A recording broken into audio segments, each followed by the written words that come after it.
Previously on AFTN. I think they'll be a good team this year. Confidence high amongst them as well. If you speak to the players, they fully believe that they can do something this year. Not just squeeze into the playoffs, but actually be content. Did you talk to any of their players? Yeah, did you get a chance to sit down? Was there any particular player you wanted to talk to? I didn't really feel like talking to anyone. I swear I saw a photo of someone like you in an embrace with one of their players. One of their players hugged me. Oh, right. It wasn't Eric. He saved the hugs for you. Yeah.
Hey everybody, and welcome to another episode of the AFTN Soccer Show on CITR Radio 101.9 FM, broadcasting from the unceded Musqueam Territory at the University of beautiful British Columbia. I am Michael McCall. I'm Steve Pander.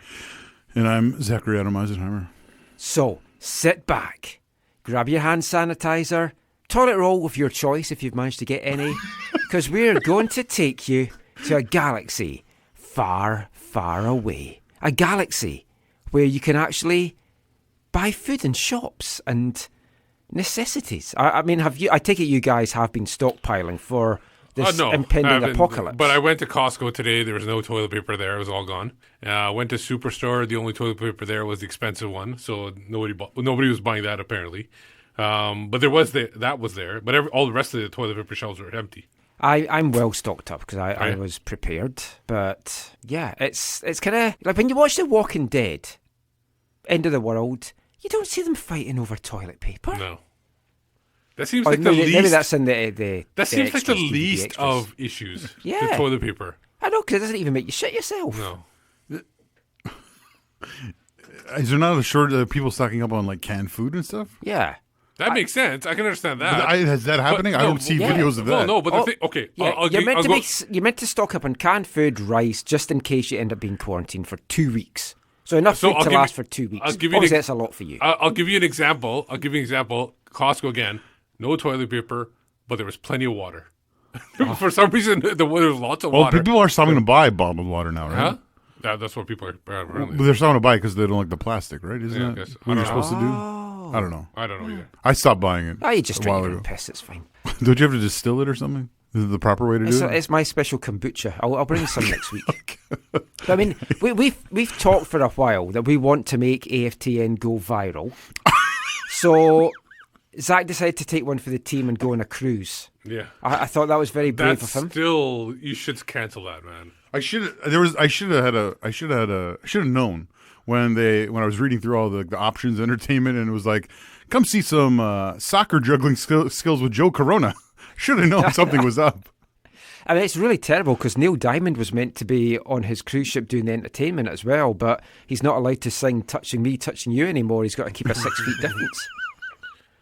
But thankfully, the football is still on. We are going to talk actually seriously about the coronavirus and the impact it might have on football and the impact it is having on football in part 3. But there was a corona that was sent away from LA this weekend. He was a virus to the galaxy. He got a red card in the second half. Joe Corona, who I really hope the Galaxy fans have a song, Joe Corona. I don't know if they do, but they should. They definitely should. Because what a difference a week makes. this time last week, we were kind of a little bit doom and gloom. It's like, oh God, there's 33 games to go. When will this season end? Now I'm like, woohoo, 32 games to go. I can't wait. Get the next game going ASAP.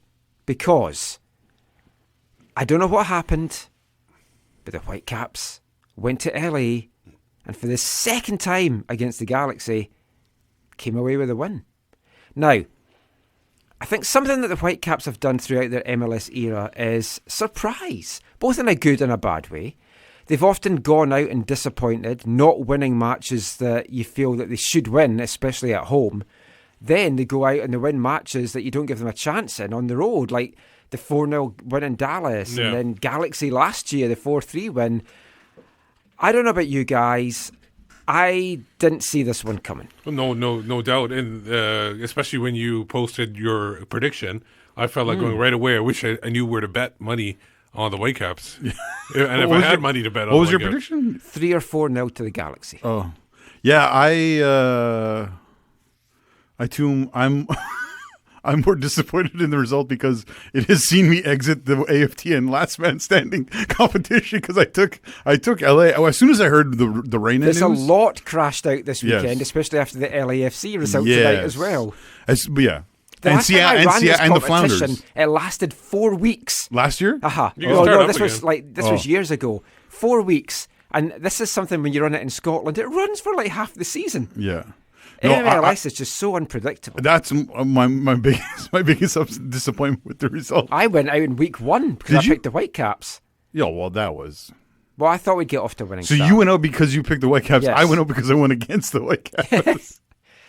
Those pesky Whitecaps. I just keep picking against Cincinnati. Yeah, you didn't even pick this Yeah. week. I did. I didn't see I your thought name. I posted it. I didn't see your name.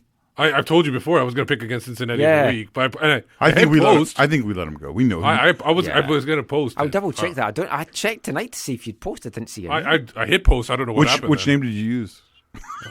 I used my name. Which- the regular name. Oh, There's no other name. He used his Steve Pander name. Yeah. No, I call you different names. That's why. That's what I'm talking about. Yeah, some of the names that Zach calls him as well, guys, you just don't want to hear. It's pretty bad. But Saturday night was one of those latter examples where they went on the road and they pulled off a surprise. It was an excellent team performance. 1-0 win over the Galaxy. They looked a better team for much of the game, kept a clean sheet. And aside from a few moments at the start of the second half where they were a little bit under the cosh, throwing bodies at everything and clearing the ball out the box, they did look relatively untroubled. But before we delve into the game, just what are your feelings coming out of it? Mainly about the performance. Did you feel it was a good team performance? I felt it was a good performance for what they were at and where they needed to be. Like they needed to play like that in order to get a result. It wasn't what you're looking for this team down the road when everything clicks in. Or well, when you saw the lineup, I mean, that was a big surprise. They thing. They needed to play this way where they're careful, they don't go overboard, and they try to get something spectacular at the end. That's what I was hoping for. I have trouble calling the performance good. The result is amazing. I don't think the performance was like, wow. Like it felt like it wasn't wow, but I felt they worked hard. Do you think if they were going to do a wow performance, if they were going to try to do a wow performance, they would have lost? No, 3-4-0. Yeah, probably. If they tried to, because they would have opened up all the lanes and everything like that, they would have been cut through. They had to play like that in order to get a I've result. also got to say as well, the Galaxy looked exactly. bad. I mean, I don't remember how many, we were in the WhatsApp chat. I don't remember how many times we're like, I can't believe Katai missed that. I can't believe Pavon skied that. Like, to me, it was like LA was more poor than the Whitecaps were like really that good. I just felt that they I mean, they're full credit for the win. Hard. Don't get me wrong. Yeah, I just felt they worked hard and they were on the same page, which is maybe what we didn't see in the KC game. Now, I mean, we talked about some of the surprise in the lineup. The big news pre-game was the team selection. Jordi Reyna didn't travel. He has the common cold. The team is very keen to stress it is not the coronavirus.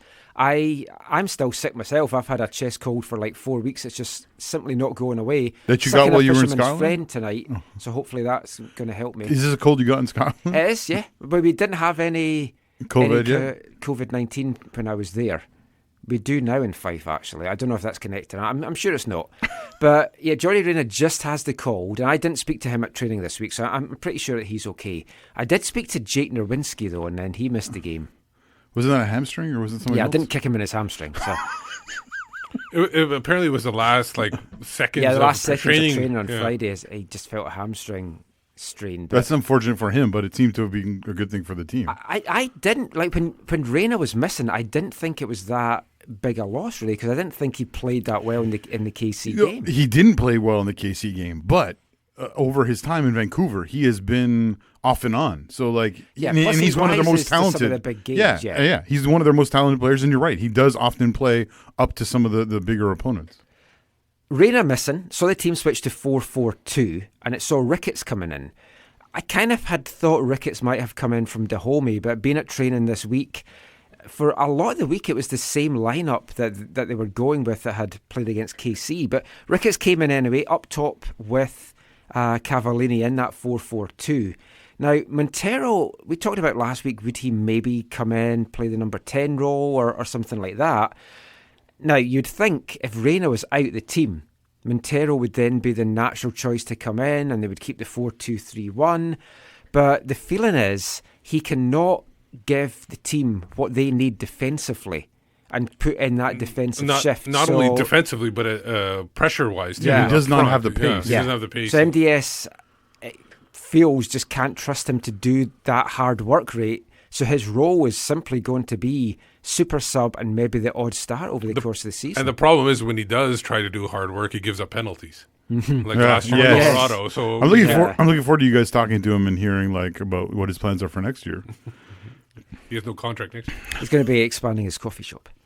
Now, another big change was that Andy Rose came in the centre-back for Cornelius. Now, that was something that they did do at training all week. Right. And I saw that when I was there on Wednesday, and I was like, oh, that's an interesting one. Because it then had followed, MDS had been on the radio talking about he felt he needed a little bit more experience in that back line, and in particular, more communication. And Derek Cornelius is a bit of a quiet guy. Yeah. Now, if I was going to drop one of the two, I would have maybe thought Kamiri might have been the guy that dropped out. That's what I was thinking. I thought Kamiri would be the guy. Full credit to Kamiri. Nice. Rose brought the best out of Kamiri, and that's the best we've seen Kamiri play. Yeah. Kamiri might be my new nickname for you. But I thought Andy Rose, I mean, he did well coming in as well, and it paid off back there. I felt Rose was a contender for man of the match, and he came in and he did what MDS wanted. But going in, I did not.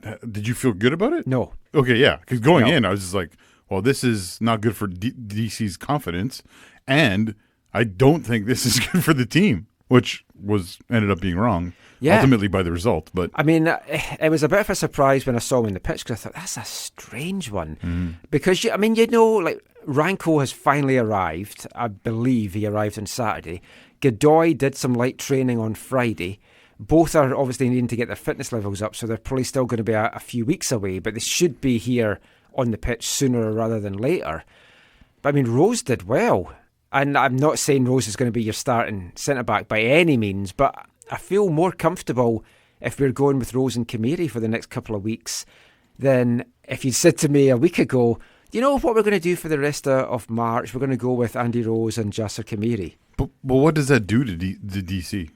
Well, his confidence, he is his in morale. this under-23 Canadian 50-man provisional Maybe they roster. Maybe they so he did may that. go away with it. Yeah, maybe DeSantos put it to him to say, listen, you're going to go away anyways, it seems like. We got to get these two guys on the same page right now before we move on. So maybe they did this so he doesn't lose that confidence. But I mean, the communication definitely seemed better back there. And I mean, much has been made about the Caps being the youngest roster in MLS, average age of 24.1. Only 4 players that are aged 30 or over, and none of them are regular starters. And the rationale being that the team needs to be young and fit to play the way that MDS wants them to. Like we talked about Freddie not being able to do that. MDS wants him to press hard from the get-go to the final whistle, put in a shift for 90 minutes. And while that's all well and good, and I've said this all off-season, I said it last season, I'm still saying it, I do believe you need a veteran presence on the field. And a lack of leadership was evident against KC. And I know you can say, what is leadership? You don't need to be old to be a leader. But sometimes the experience you've got in the game can help. I think the guy that they're waiting for is Gheallaidh. I think Gheallaidh would be the marshal in the back line. Because he's been playing pro since he was 18. Yeah. And, go ahead. No, but yeah, here's one of the other things. I can't remember if we talked about it last week or maybe it was Joe and his posse in the pregame show. Since last year, MDS has been saying we need MLS experience. Yeah. And now we've gone but he's into just not been able to get that done because of what is demanded in terms of trades or GAM, TAM and all that for MLS players. Because there's been a high price on some of those players. But I mean, you can't come out and say that's one of our number one priorities and then fail at it. Yeah. And also you also have to look into the Espindola factor, where maybe the players don't want to come to Vancouver, so you want to be careful about that. You don't want to trade for somebody. You that definitely want a player that wants to be. To be fair, Espindola, it wasn't he didn't want to come to Vancouver; it was he already had a deal to go somewhere else. Possibly. I know what you're saying. What you're saying. I'm pretty sure he didn't want to come. Yeah, he didn't want to come to well. Vancouver either. The third big change was that late scratch of Nerwinski that we talked about, meaning that Daniel Bickle came in for his MLS debut. And we'll talk more about him in the second part, but I mean, he put in a hell of a shift. And for somebody who they didn't think was even fit to go. I mean, he looked a little bit shaky at the beginning. He had some dodgy moments, but you're right. In the end, it was like you could see him figuring them out throughout the match. And by the end, he was solid. At times he was going against Pavant too. Yeah. And he spoke this week that wasn't his favoured position either. So I mean, that was great. Now, let's get into some of the hits and misses of the match. Now, the first half was peppered by each side surviving huge let-offs. Mm-hmm. Katai really should have headed LA ahead early on. Absolutely. But then Mbom completely fucked up an absolutely great Whitecaps break. 4 guys against 2 defenders. But it was 3-on-2, and then Dahome's coming in at the back. And for me, it was poor decision-making, but also poor pitch awareness as to what was going on around him. You could even see selfishness as well. Well, yeah, it was. I mean, my thoughts were divided. Is he being selfish, or is he that unaware of the space and the player running towards it? I don't know. Or was it just a poor hit? Yeah, the defender blocked. He was closed. He was closed down. There was never even a shot. The shot didn't look like it was on. Yeah. Now, Graham Took on Twitter had said, he couldn't have made the pass because Cavallini and Ricketts had gone offside. But I watched it back and I slowly put it forward. He had time to make the pass. He had time to make the pass then, but the better pass was Dahome. When he cut to the right, that's when they had gone offside. But but by that point, Dahome was racing in. Yeah. And I feel a ball into him would have set Can in. you touch Graham? He's Scottish, isn't he? Yeah. But also Dahome would play a phone over. No, but the thing is, you don't know in that situation whether his view was blocked of Dahome. Maybe he didn't see Dahome. Yeah, maybe. Blocked by a defender. Because he was behind him. Although it's hard not to see Dahome with the I was joking about Graham. He's a great guy. He maybe just didn't see him. But, I mean, that was a huge let-off for LA. But then the Whitecaps got an even bigger one when, the only real possible calamity in the defence was... Oh, yeah. Max comes racing out of his box to try and clear the ball. All I can hear is my cough speak moving about my mouth as I talk here. That doesn't sound like a fisherman's friend. No, it's a hose. I go for this strong stuff. Max comes racing out of the box to clear the ball, but Bickle gets to it first, either not hearing the shout or probably not expecting your goalkeeper to be racing 30 yards out of the box. And it's their first time playing together. Yeah. And then... it was a poor clearance. It falls to Sasha Kleshton. Take a touch. An open goal, but no, he just hit it. Yeah, he's no Scott McTominay. Talk about Mbom fucking one up. That was a massive. You're just loving that the explicit. I know. I'm just getting all get it all out. Getting all my fucks out early. Well, just like MDS and MDS in the clip they showed of the halftime show. The pregame. Was it? I thought they did a halftime too. Yeah, pregame and halftime. I loved that. For me, I wouldn't even beep that because that just shows you the passion. I bought into that. I was ready to go out and kick some Galaxy ass. I was wondering if for all the F-bombs that there were many Fs going to be given by the players. But I was wrong. He got them riled up and he was spot on with his halftime analysis as well. Now, Andy Rose crashed one off the bar. That was pretty much all the first half action. Second half, LA obviously did get a kick up the ass themselves because they came out looking a lot hungrier. Yeah. But have to say about Chicharito, now everything was built for this game around Chicharito. It was his home debut, blah, blah, blah. He'd make the rounds on the late night shows and everything. Yes. Yeah. And he's been at a lot of apparently NHL games and NBA games and stuff like that as well. Things you do in retirement. Yeah. He didn't speak to the media after this. Yeah, I heard there about was that. a lot of camera and media waiting for him, and 45 he decided people or something. not to talk. That's That's just going to make not folk on. go into the locker room to get him. Yeah. So, I mean, that's going to... Like, for all Zlatan's faults, and we'll come to that a little bit later in this section, or like later on, he always spoke to the media, win or lose, but then he did like to hear himself talk. I heard Vela did the same thing last week. He didn't talk after the goal. Really? Yeah. I mean, if Chicharito just come out, giving them each a hug, they would all been happy. He didn't look good. To be fair, he wasn't getting service, but I thought the Whitecaps dealt with him excellently. And apart from that start to the second half, where it was a little bit of pressure and they were kind of throwing bodies at the ball, they weren't under any pressure. Then the goal. Tossing Ricketts, but great work by Raposo, first of all. Ryan nice Raposo. pass. Give and go. Oh, little flick. He set up the Adnan, penalty too. Yeah. They came later. And then Spark Adnan plug. hits the byline, plays that across, cuts it back to Ricketts. Lovely finish by Ricketts as well, because Bingham's a Open bit up his blocked by body, the open up his defender, foot, yeah. and great stuff. And you saw it meant to toss. And honestly, and I know people are going to make fun of it, but with the work by Cavallini not to touch the ball, not to get involved in that, that's huge, because you have a natural reaction to get your foot on it too, but you would have been offside. He stayed completely away from that shot. That's not easy to do for a striker that wants to score. Yeah. I mean, 1-0 to the Cats by that point. I was stunned. Were you cock a hoop? I was cock a hoop. Now, this next part is where I got nervous. Yeah. Because the Whitecaps had a man advantage about a minute later when Corona went off. He did go over the ball and he caught Russell, who was in the wars in that half, in the ankle. You thought it was a straight red. I didn't see a second yellow getting given. No, I only saw the red. It was a second yellow. But it was officially a what was his second first yellow? I don't remember his first yellow. His first yellow was like a cynical Tackle in the foul. first half, Like it was a cynical, like grabbing somebody. As they He'll were regret that. I mean, it was on Dahomey. Obviously, the headlines were going to write themselves with Corona. What was yours? You did one. Well, mine's was, and I've got actually Jonathan Lord JD Vancouver. On Twitter. Jordan. Yeah. Jordan Smith. Yeah. He gave me this headline, which was Ricketts deadlier than Corona in LA. I would have done Corona's ills cause Galaxy to lose or something like that. Corona ills. There's going to be a lot of jokes for him this year, poor guy. But it was definitely sending off. But that just seemed to give a little bit of life to LA. Because, like Steve said, you get worried then because the Whitecaps, do they sit back? Do they push for the second goal?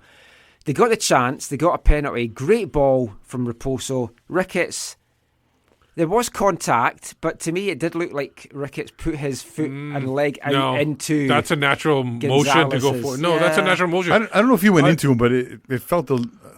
If it was the opposite, I'd have been like, oh. No, because he was running straight, and you guys told me so many times you have to be responsible for where your feet are if you're the defender. You can't run into people. Oh yeah, absolutely. And I've seen it in World Cups where somebody's foot's just there, and the kicker kicked the ball, and it just happened to go through the guy's foot, and they get called a penalty. So that's for me stone cold penalty. I love how Steve remembers things that we've told him. No, I remember those things all the time. That's true. He's like my dad. He can remember things from ages ago. Ask him what happened a minute ago in the show. He'll have no idea. Oh, you said fuck. He just wanted to get one in there. Oh, man. But then we got the penalty. Now, it wasn't Ali Adnan bad, but it was pretty damn close to that. It was, he scuffed it. He went for between the legs again. Yeah. Bingham must be like, Mexican. This is fantastic. What did you say about Mexican keepers? You thought it was I thought he was. I think he's just used to Mexican keepers because they're so easy. They keep their legs wide open. I had to because your feed was a little ahead of mine. Oh yeah. So we were texting and I didn't know and I was like, oh, what happened? Because Michael just said something and I look and it's the penalty was given, and so then I had to turn my phone over to see what was going to happen. It was an absolute shocking. I think you said it was penalty. terrible. Yeah, terrible. it was really, really bad. I think he just expected him to go one way and he never went. Yeah. Well, Bingham's probably like, I'll just stand still. It worked last year. But that was the game. But apparently he did this against Minnesota, the penalty. He went right down the middle, and maybe they said they had scouted that or something like that. Oh, right, in the preseason. The Minnesota game. Yeah. He'd gone right down the middle. He scored it at that time. The dejection on Cava's face, though, kind of said it all. We'll come to him later in the show. Before we get into any more of the match, so I want to just play a little bit of audio. There's not too much tonight from both head coaches. Listen to this and then we'll talk about it.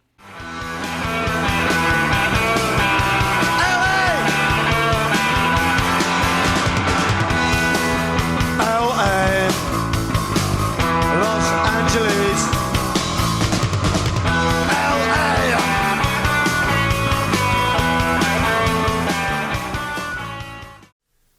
I am disappointed with the result.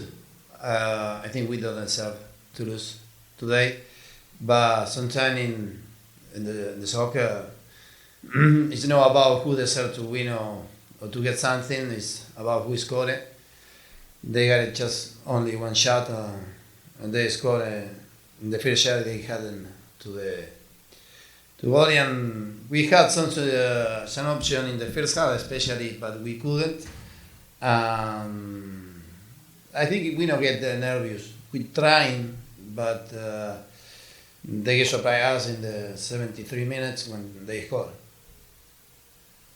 I think everyone is waiting for the Chicharito goal, and everyone will ask me about the Chicharito if goal is no scored during the game.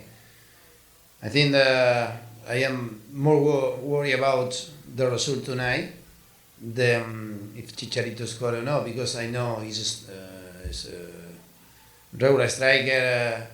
We have just two games and he could score, but we expect he score in the next game. We can put the ball in the box a lot of the time, but we couldn't find him. And we will try in the next game.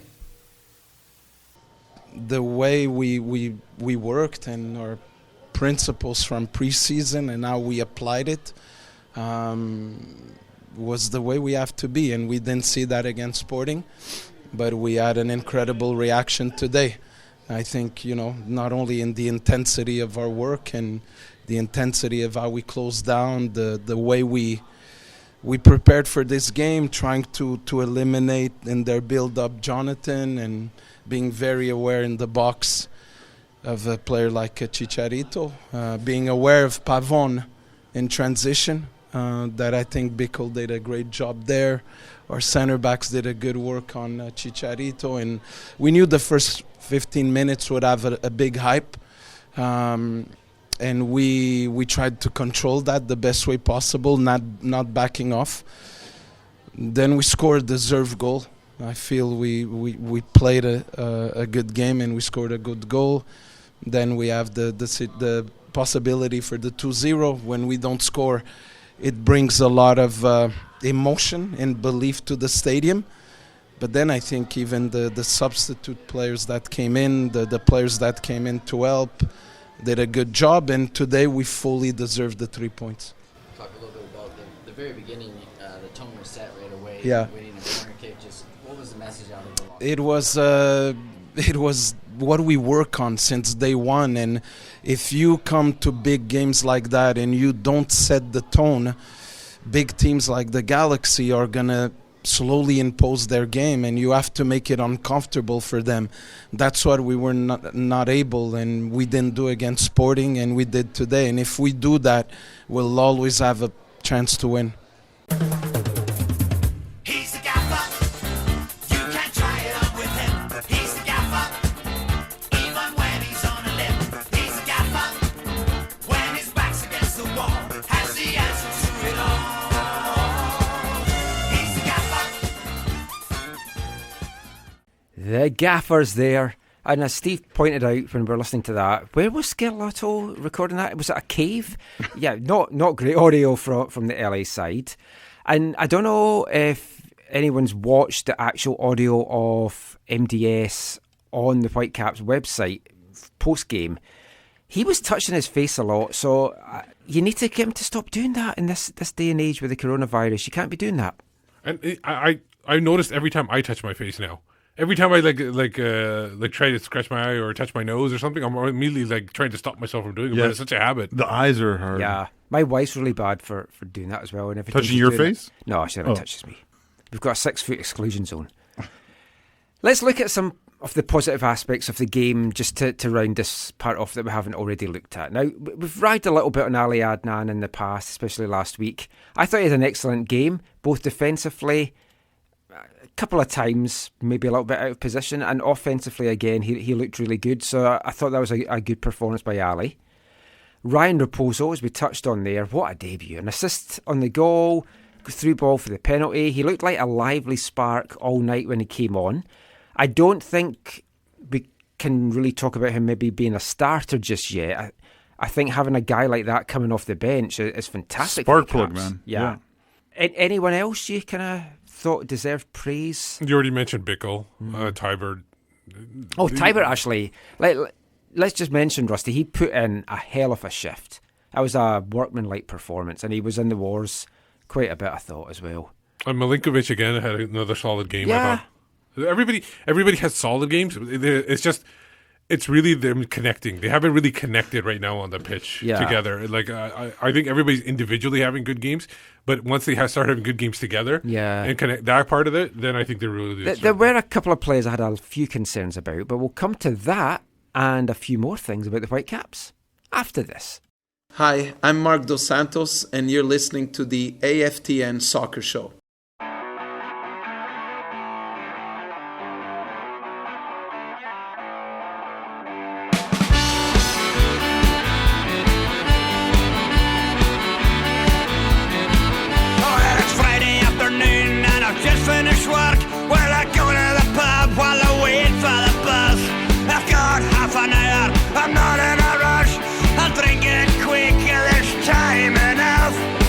Let's have a Horo, let's have a Horo, let's have a Horo, let's have a Horo.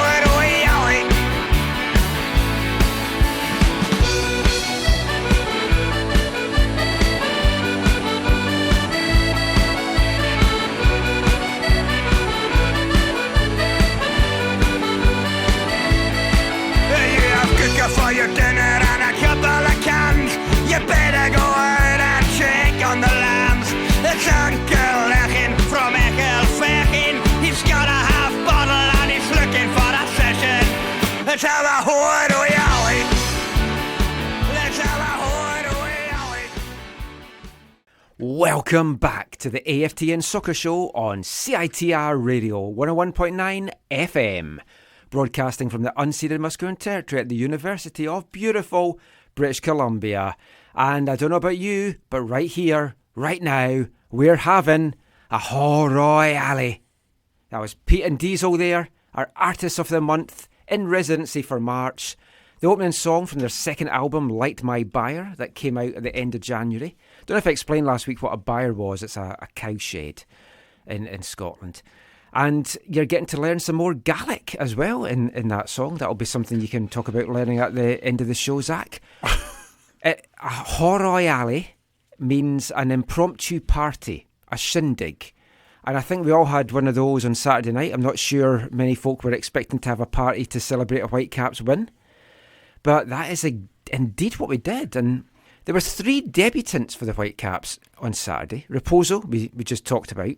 Leo Owusu made a brief late cameo. And yeah, we touched about it in part 1. What a first game for Janio Travis Bickle. Yeah, last second add-on. And Travis Bickle, taxi driver. No, I know. We did this last week. No, I know. Has that caught on other than in your own mind? Just in my head. Okay. Most things are in my head. No one's like hashtagging it Travis Bickle. Not yet. Okay.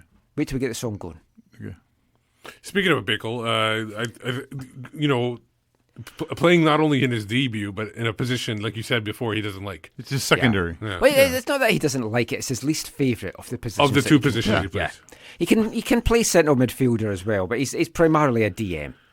And he has played a lot of right back. And before he came over here, his last 2 games with CSK Sofia in Bulgaria, he played right back and they kept a clean sheet. CSK. So, I mean, he looked good. I was worried that he might not be good to go the full 90. And then I wasn't sure what the team was going to look like after that. Like, would we have George Mukalumbo come in? Would we try and go 3 at the back? Or he's no Brett Levis. He made it the full 90. I mean, the only pickle that Bickle got in was that little mix-up with Max. So, sorry if I'm jumping ahead here, but just really quick before I forget, because so you had George as a backup right back on the bench. Mm-hmm. You had Jordy Reyna at home. One of the other things in the team, I don't know if you have an explanation for, aside than having the right kinds of backups in the right spots, is I believe there was no Theo Bear in the 18. Yeah, I think Raposo had taken his spot. place, yeah. I thought Bear had, like, I was only at 1 day's training this week, and the day that I was at, Bear had a fairly good session. And last week, he outperformed Raposo at training, which is why he was on the bench. Okay. And I'm thinking Raposo probably outperformed him this week at training. He certainly did on the pitch. And Raposo. Yeah, I mean, you want these guys, when they get their opportunity, to take it, and he took it. And like Bear did that last year. Yeah, but the thing is, I'd like to see Bear. And remember, I think Bear is still younger than Raposo, or are they probably the similar age now? I don't know. He might be, actually. But I personally would rather see Bear and Raposo on the bench and leave Montero at home. Personally, Steve, like you're reading my thoughts. Okay. Like I think, if you really want to move forward, that's the better way forward in terms of players and player development and whatever. Yeah, but is it the better way forward for getting goals and input? Because Freddie's experience and what he did as a super sub last year, I'm not sure that we would get that. I think in this regularly. I think this game, if you had put on Theo Bear when they brought in the Colombian, I don't think you would have seen any difference in the result. Yeah, that's true. Because a couple of minutes and he didn't really seem to do much. I mean, we talked about the centre back battle in part one that there's possibly going to be. The right back one could also be interesting to watch. Part of it could depend how the centre back one goes, because obviously Godoy can come in and play right back, and he did well at the end of last season. Bickle looked really good there. You have to think, though, that he is going to end up playing DM. And right now, Jake Nerwinski, who did well against KC, got the goal. Well, you have to say it's his spot to lose. Would you agree? No. I tend to agree with what you hear a lot. You've heard a lot of this offseason from the masses, in that Jake Nerwinski is an outstanding individual, nice human being, but him as your starter right back in MLS is probably speaks to something of the ambition of your club, and so I think that the Whitecaps could and probably should do better. And I'm not sure if Bickle or Godoy are going to be that, but I don't think it's Jake's to lose kind of thing. Got a chance to catch up with Jake at training this week, just to kind of talk about how the team's looking just now, and just his own kind of off-season and getting ready for this season. So let's just hear from Jake just now.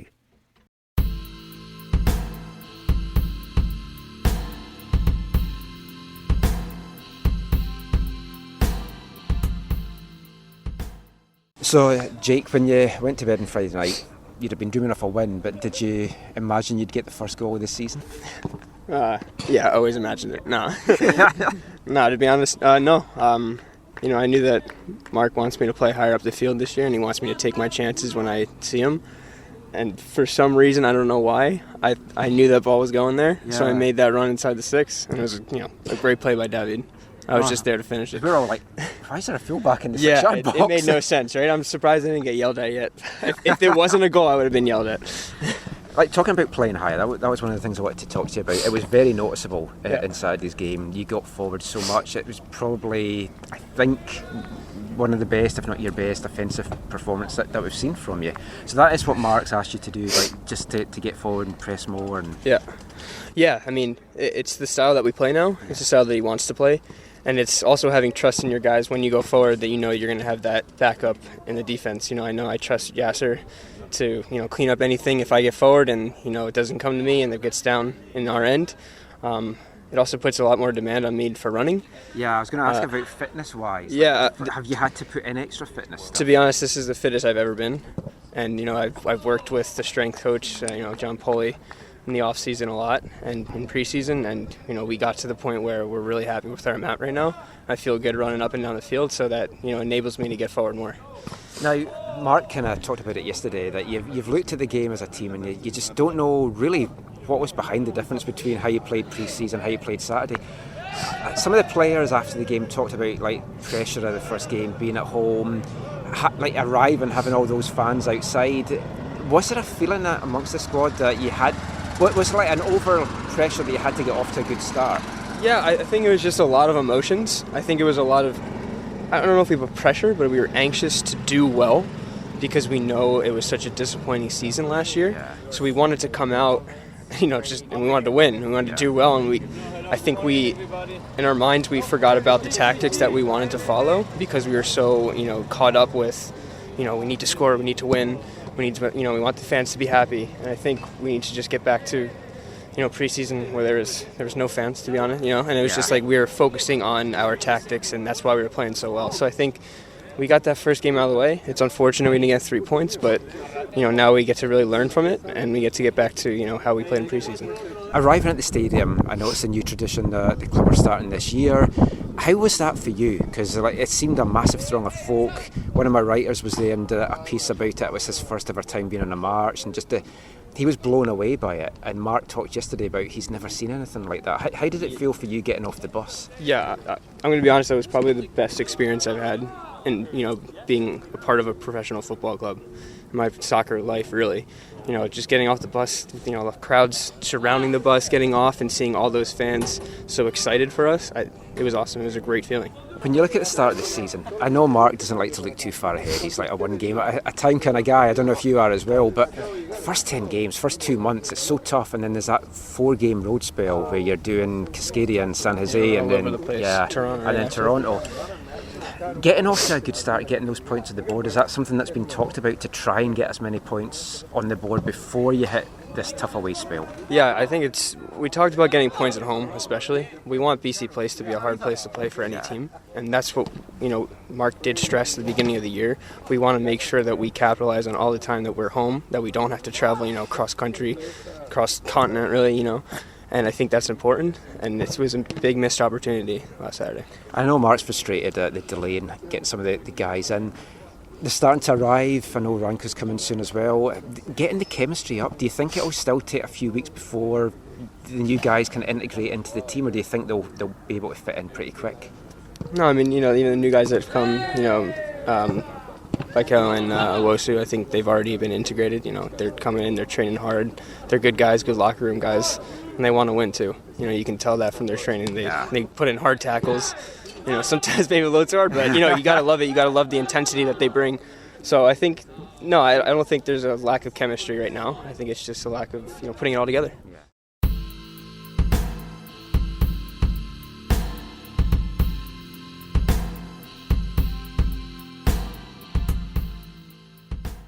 So yes, going to be very interesting to see just how this right back spot does kind of play out over the course of this season. But Bickle looked good there. That was one of the positives. And it wasn't all positives from Saturday. There were a few less positive aspects, and we'll kind of delve into some of those.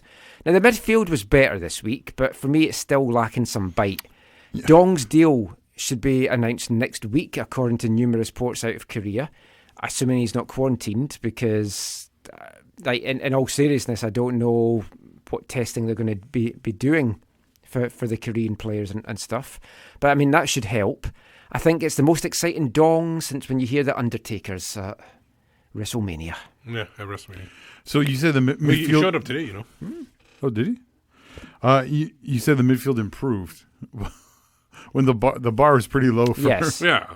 I didn't think it was that impressive. No. But they were, again, outnumbered. They should have 3 people in there. Yeah. They only have 2, and that's the problem. They were outnumbered. Tybert did work well.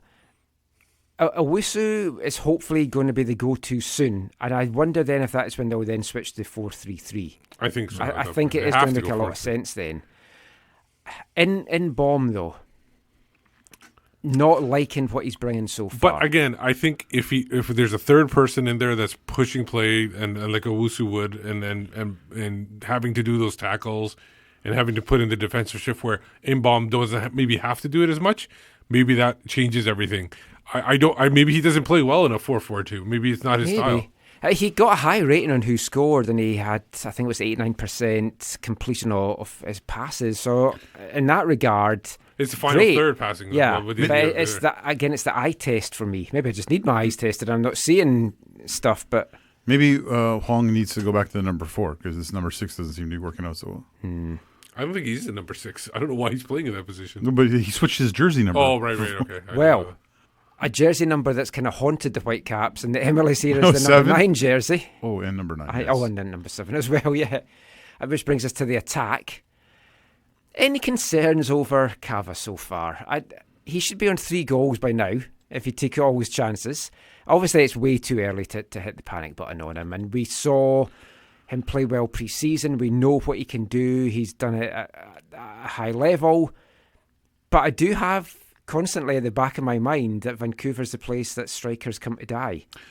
Yeah, no, I don't disagree with your concerns there. I mean, going on the first 2 games of the year, I'd be more concerned if I was the Galaxy fan and their number 9 and what he's done in those 2 games as opposed to what Cav has done in the 2 games. Yeah, I was watching one of the MLS previews on MLSsoccer.com and they were talking about, you're probably not going to see the best of him until maybe getting into April, mid-April or something. It's like, he's a DP that's played at high level across the world. He's only 31 years old. He's not. Yeah. He's not 37 or But whatever. It's like I said when they signed him. It's like I watched him at West Ham, and he was a shadow of him for himself back then, and was reduced to a sub role. So no, Cava, like, it's disappointing because I really like him and I want him to be in peak form and match fit and in good form for representing Canada. That's what I care about the most with him.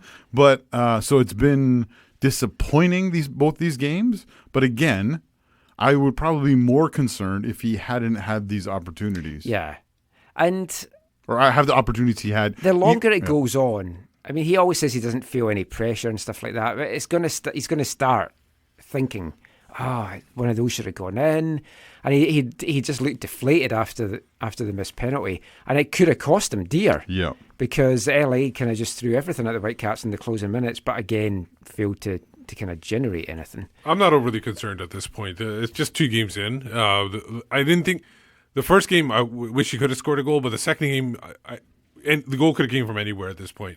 Like, because they weren't really going to provide service. They still, like I said, the midfield is not set up yet, so they don't have the service there. They seem to be doing really well coming from the wide areas, and it's just a matter of maybe finding him in those situations. I thought this was the homie's best game as well that we've seen in a Whitecaps shirt, but again, it's been quite a low bar on that. I mean, I thought he looked quite well. Yeah, he definitely looked better. Next up's Colorado. Kai Kamara comes back. How's Colorado doing this year? Not They won bad. both. We'll look at them next part, but yeah, pretty good. Unbeaten. 100% record. 2 wins out of 2. We'll let the preview guys fully kind of delve into the match, but from a Whitecaps point of view, what kind of lineup, if everyone's kind of good to go, or as good to go as possible, some interesting decisions ahead for MDS. Do you see many changes? I do see some changes. I think they're not going to let people out because of injury. I think there will be. I think Jake could be back in the lineup. Because I don't think they want to put too much pressure on Bickle and Owusu initially. They don't want to, because they're mentioning they're not fully fit. So do they really want to put them under that much pressure and possibly risk an injury if they're not fully fit? I'm wondering if they might go 4-3-3 next week. Oh, really? Because they're at home. Do you think they go Bickle because Bickle went 90 minutes? Because I think they're going to think he's got that under his belt. He did well. Build on that. Yeah. And I think we'll see Bickle, Tybert and Wong as the 3. Yeah. The centre-back one's the interesting one for me. Is Goodway ready to come back at this point? Well, his light training, his match fitness, I don't think is going to be there for... Yeah.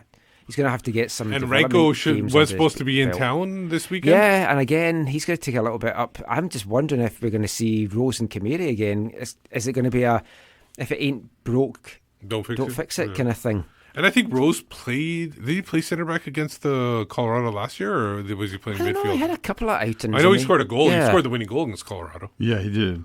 So, I mean, if you go 4-3-3 as well, I mean, up front you're then looking at Cavallini, definitely. And then there's a discussion to be had about who the wingers are. David and Raposo? But here's the thing. I mean, did Ricketts do enough to earn himself a start? He wasn't great in the I first still think half, but he was not great in in the a- second. Oh, if you go 4-3-3, right? Yeah, No, that's a big in question. a 4-3-3, I would not put.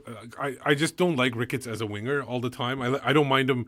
He did it a lot at TFC. I know, Yeah. but I don't think he never started at wing. No, I think he most mostly of it came was on when he as a came sub. off Yeah.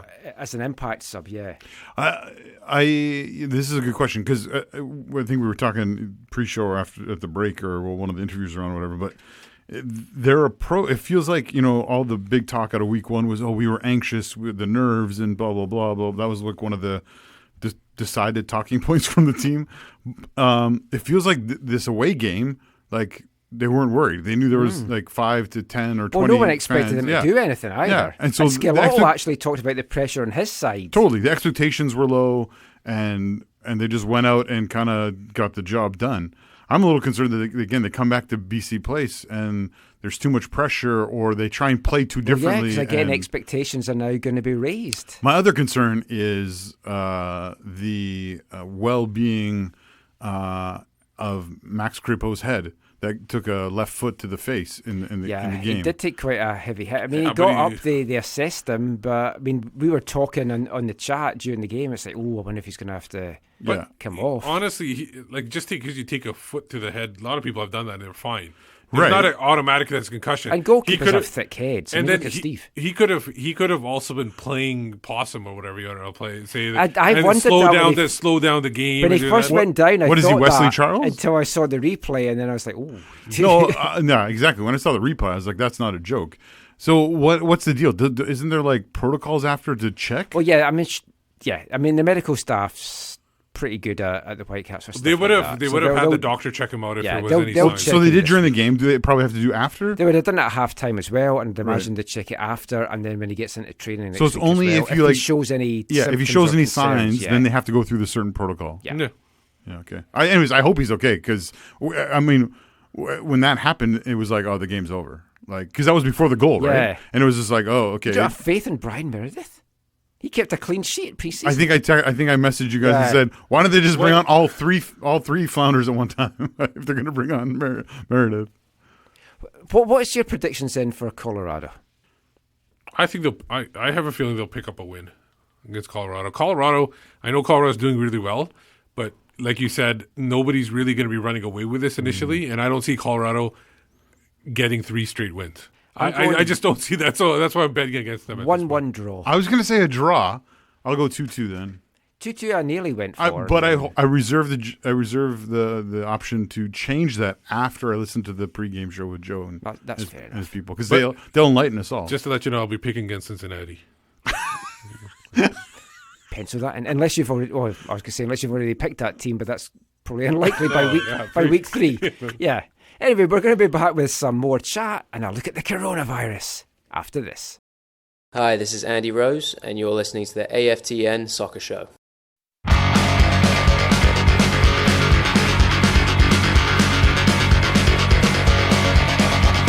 We're all gonna die, and what if there's nothing? We'll all have to face this alone. There's a when, not an if, inside everybody. Moral thoughts like these can make you feel so alone. You're gonna die, you're gonna die, you're gonna die alone. You're gonna die, you're gonna die, you're gonna die alone. All alone.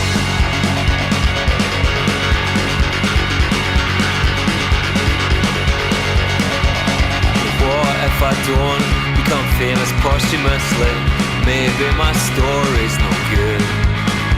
If I can take one possession, it'll have to be my duvet. When oblivion comes calling, I'll be so cold. You're gonna die, you're gonna die, you're gonna die alone. You're gonna die, you're gonna die, you're gonna die alone. All alone. Welcome back to the AFTN Soccer Show on CITR Radio, 101.9 FM, broadcasting from the unceded Musqueam territory of the University of British Columbia.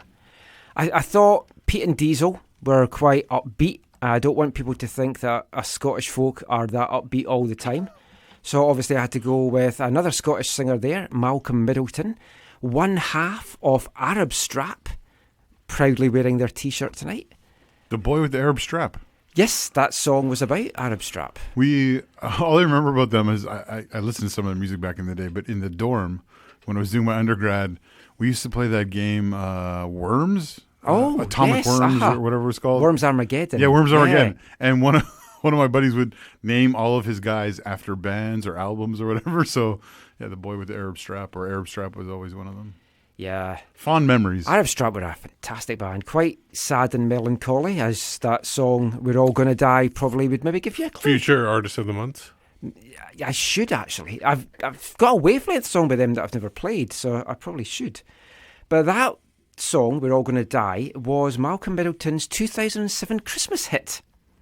Because, yeah, we're a strange bunch in Scotland. From his album, A Brighter Beat. Now, obviously, I am playing that because of all the coronavirus news right now, and we've made a lot of jokes about it these past weeks. That's how we deal with bad stuff in Scotland. We just make jokes about it. And it is getting closer to home. There's 2 cases now in Fife, which annoys me because Fife's a big place and they don't tell you exactly where. And it would be like saying, it's in British Columbia. It's like, where? Are my parents affected? Did I leave it with them? Are these Fife games going to get cancelled? But if the virus does keep spreading the way it is across the world, and especially here in North America, we could see it have a real impact on MLS games, maybe even the CPL season. MLS games could realistically be played in front of no fans, which is obviously a situation that FC Dallas have been preparing for a number of years now. And I am concerned, obviously, for the Timbers Army because a lot of them look like they don't wash their hands or any part of their body, really. So, I mean, they could seriously be at risk.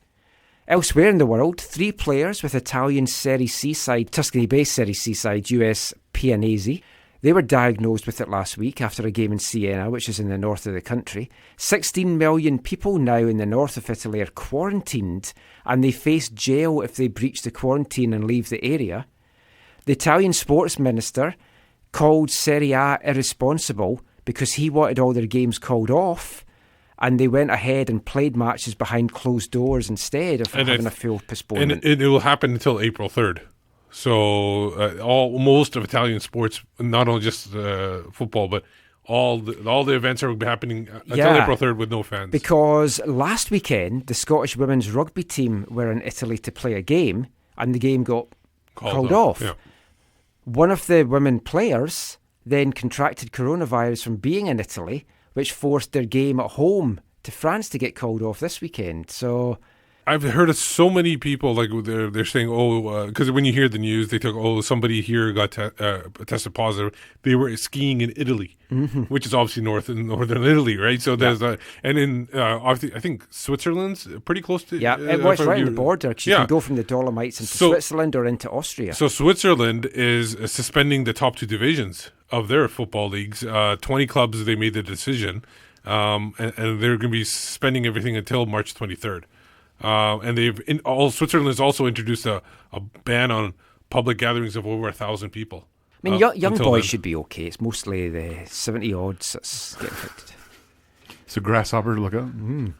I mean, countries around the world, I mean, they're cancelling games and other sports as well. They're restricting fans in attendance. I mean, East Fife's okay. We don't get many fans to begin with. So, I mean, we should be totally fine.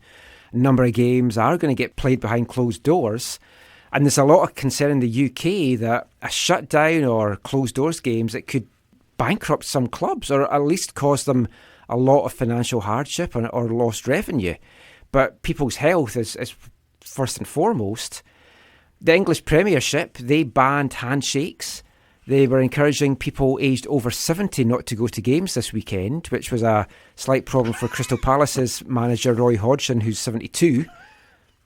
But there's actually a meeting on Monday between the UK government, sports broadcasters and the sports governing bodies, not just football, to discuss events being played behind closed doors. And I'll be very surprised if they don't take that decision because it is spreading a lot in the UK and a lot of it has stemmed from people being over on winter skiing breaks in Italy. In Northern Ireland, the Mid-Ulster League's been postponed for 2 weeks after a player on one of their teams tested positive.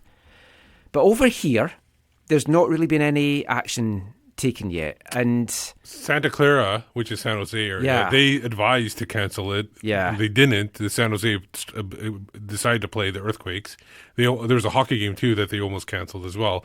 But they decided to play that. So that hasn't been canceled. it's all money. It's the It was coaching. advised at that point, but they have the right to, if the leagues have said, if they say that you're not playing, it's banned, then they won't play it at that But point. if they're just saying we If it's recommend, recommend, they're going to keep playing. But until it's a total ban, then they'll do that. I think reporters are not coming into dressing rooms yeah, anymore. Not to be confused with a normal game in San Jose. This stands wordful for their. Well, it might have been because of that reason. Well, the Ultras take their tops off. They were there. I think I saw lots of tops on. MLS officials have been in touch with all clubs this past week to talk about contingency plans should the virus spread. The Vice Presidency of Communications, Dan Cortimon, he's been spearheading the league's response. The Players' Union are also keeping a very close eye on proceedings. And you see the sad news coming out of Seattle with the growing number of deaths down in round about that area. It genuinely is worrying because of the close proximity from us, the number of people that cross the land border every day as well into Washington with BC. Yeah. Well, I thought I read somewhere that the U.S. was prohibiting people, like if they would, one of their questions would be, have you been to Iran or China, and maybe they've added Northern Italy to that. A lot of folks and been then, turned and, around. and they've been turned back. Yeah. But I mean, if they then start to say, have you been to a country that's affected with the coronavirus? Because my wife's got this great website that she found, but it's a 17-year-old high school student from Seattle, and he's come up with this website that tracks it, and it's updated every 10 minutes as to deaths, cases, who's got better, what countries it's affected, and you're just seeing the number of countries affected grow, and it's over 100 now. Yeah. And now you get Latin America happening there too. Philippines so it's has just started to get it. It's essentially going to happen. Like again, we've put in the 6 foot restriction tonight in the studio here. Yeah, I kind of wish this mic was 6 feet away. Yeah, from me too. You know. So, We'll just yell into it from a distance. Yeah, and you're wearing clothes. You're fully clothed. Yeah, I haven't stripped off tonight. Yeah. The thing is the people that are in danger, and this Seattle Sounders made this statement too, that people who are at high risk, older or whatever, older, like you said, older than 70, or yeah, I think they were someone advised said over 50, which would rule me out of going to a game.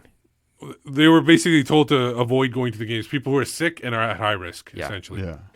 But I was genuinely surprised that the Sounders game went ahead this weekend, partly because of the outbreak in the area. Big number of folk in attendance. Over 33,000 folk turned up. So again, money obviously plays a big part with that. Isn't that less than normal though? 33,000? Their average is 40 something. Yeah, So I mean, it was down. But also, a CenturyLink vendor who was working an XFL match in February was diagnosed with it, and the stadium was fully cleansed. So, I mean, there's certainly worries. Columbus, they flew in as scheduled, but they flew home immediately after the game. They changed their original Sunday flight because they wanted to spend as little time as possible there. Well, it's Seattle. It's understandable. But I mean, money is driving a lot of this. But surely you're getting to the stage now where you've got to seriously look at playing these games behind closed doors. Or is this just panic? Is it not as bad as that yet? Again, the people who are really at danger are the older people who have already at risk health issues, compromised immune system. Yeah, so they're the ones that are the most at risk. So and I think they said 80% of the people will get it, and then of that, like 30% will be the mutated version or something like that, and of that, there's a smaller version that is dangerous for. I think this is the part of the show where we also have to stress that none of us are doctors. Yeah. Well, I'm repeating stuff I hear. On the news, so I'm not. No, I agree. It's going to be interesting. We know that the league has already talked and made plans for what will this look like. If they have to. But I mean, the CPL season's 6 weeks away, and that could have an impact as well because there's a lot of cross-country travel, and like I've planned to go down to the games in Seattle, Portland, and San Jose. I was thinking about it this year too because I actually have weekends off now. I'm genuinely thinking about not going, mainly because I was taking my wife and she's got asthma, and she's got a thyroid problem as well. So it's like, do you want to put yourself at risk just to go and watch a football match? CPL could be hit. The Canada game, I mean, who knows? Again, genuinely, I'm like, do I want to get a packed ferry over for 2 hours in an enclosed area? Yeah. And you're not allowed to sit in your car anymore. You have to just leave go the outside. passenger deck.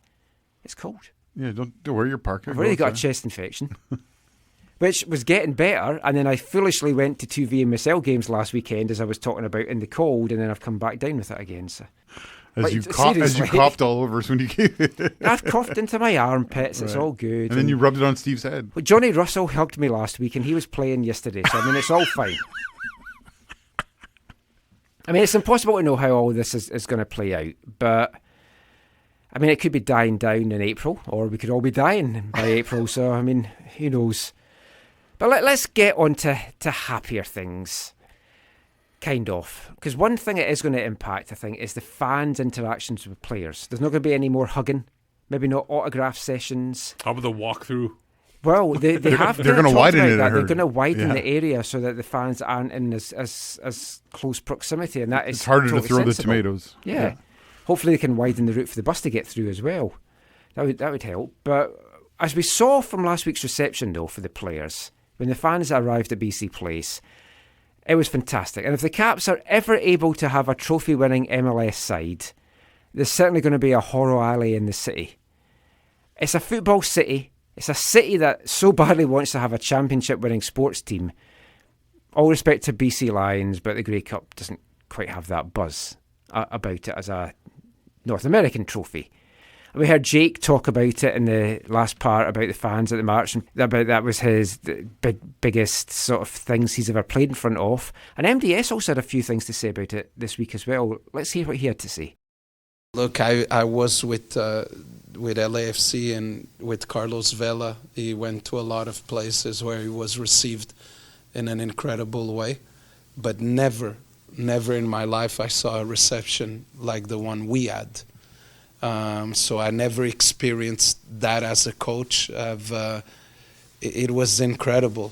It was incredible, and it's something that you're almost speechless to think about how much you have to give these fans something to cheer for.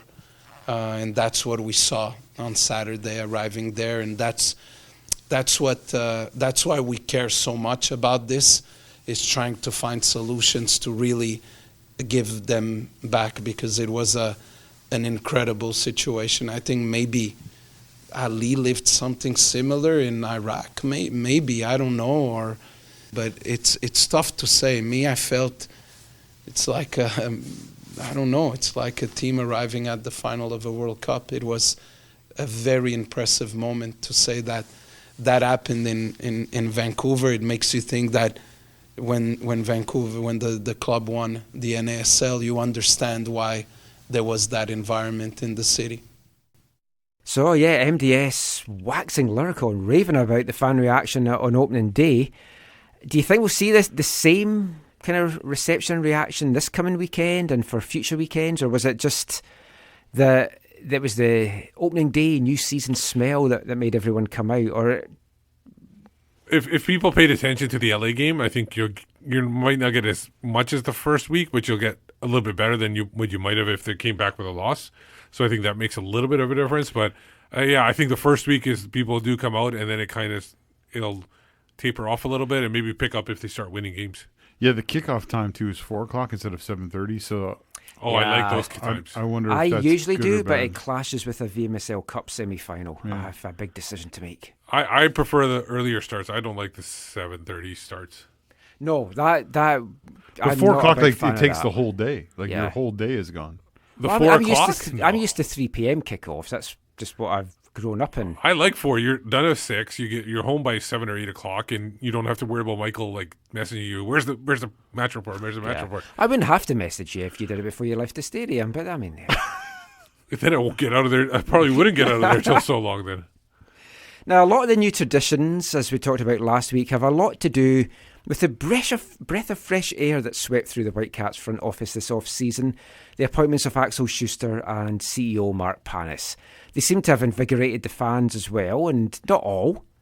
Many only really care about what happens on the pitch as opposed to promotions and things off it, and they just want wins and good performances and entertainment. But new Whitecaps CEO Mark Pannes in particular has been very engaging with fans, both on social media and in person. A lot of these new initiatives are coming from him. He's got a wide range of experience in different sports and different countries, and you can be certain there's going to be a lot more coming this season and beyond. Now, last week we played a chat that I had with Mark Pannes during the scrum before the first game about ticket sales. So after that had died down, I got a chance to sit down with him for a little bit of a one-on-one. I didn't want to hog it because there was other folk kind of wanting to speak to him, so I only spoke to him for about 6 or 7 minutes. That's a short interview for me. Yeah. And I also cut out the minute and a half where we talked about East Fife because I genuinely thought no one's really going to care. But I liked that he was asking me where we played and all that kind of stuff. He took an interest in that. I'll quiz him obviously later to see how much he actually paid attention.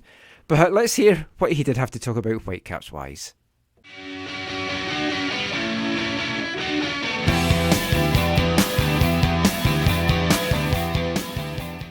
I know you addressed some of this when you were sort of introduced, but what was it about the Whitecaps? What was the lure of this club that made you want to come here, and has it been what you've expected so far? Yeah, it's been better than I expected, that's for sure. It's a really, really super solid organization. I wasn't here, so I can't speak to, the elements that led to last season's drop-off in performance. What I can tell you is when I look at ownership, when I look at the front office, when I look at the facilities, when I look at the stadium, look at the whole package, it's a top club. And so our performance hasn't matched kind of the musculature of the club. And so I guess that was one of the reasons why ownership reached out and was asking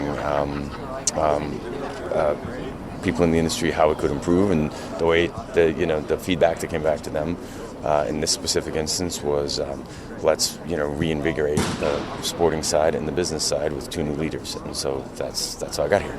And you'll never admit to this, I know, but from us watching from afar, yourself and Axel, it's refreshing. It's a new breath of fresh air. You come across as one of the best signings the Whitecaps have made this off-season, and I'm not just buttering you up, but that's genuinely what a lot of the feeling is. Tell my mom, when you hear that, I know you're smiling. But part of that is because of how you're interacting with the fans, and we've not had that here before. We've not had people on Twitter and on Instagram, and you're replying to fans, and you're I was one of the folk that was talking to you about donuts yesterday, for example, on Twitter. So, I love the high press we put on the donut debate. It was fantastic. So I mean, it's stuff like that. Is that just in your nature to engage with the fans, or was that something that you were tasked to do? I am a social media soul, I guess, that was waiting for social media to arrive. So I would have been engaging like this. My entire career, there just wasn't a platform for it. And listen, people pour their heart and soul into the Whitecaps. God bless them. God bless you all who do that. And so from my perspective, it's like, why can't we have a dialogue? Let's talk about it. And here's the thing. I want to be clear. I do not weigh in on wins and losses. That's not my side of the business, okay? My side of the business is, how are we treating you as a fan? What are the opportunities for you to engage and embrace with the club? And then we'll go from there.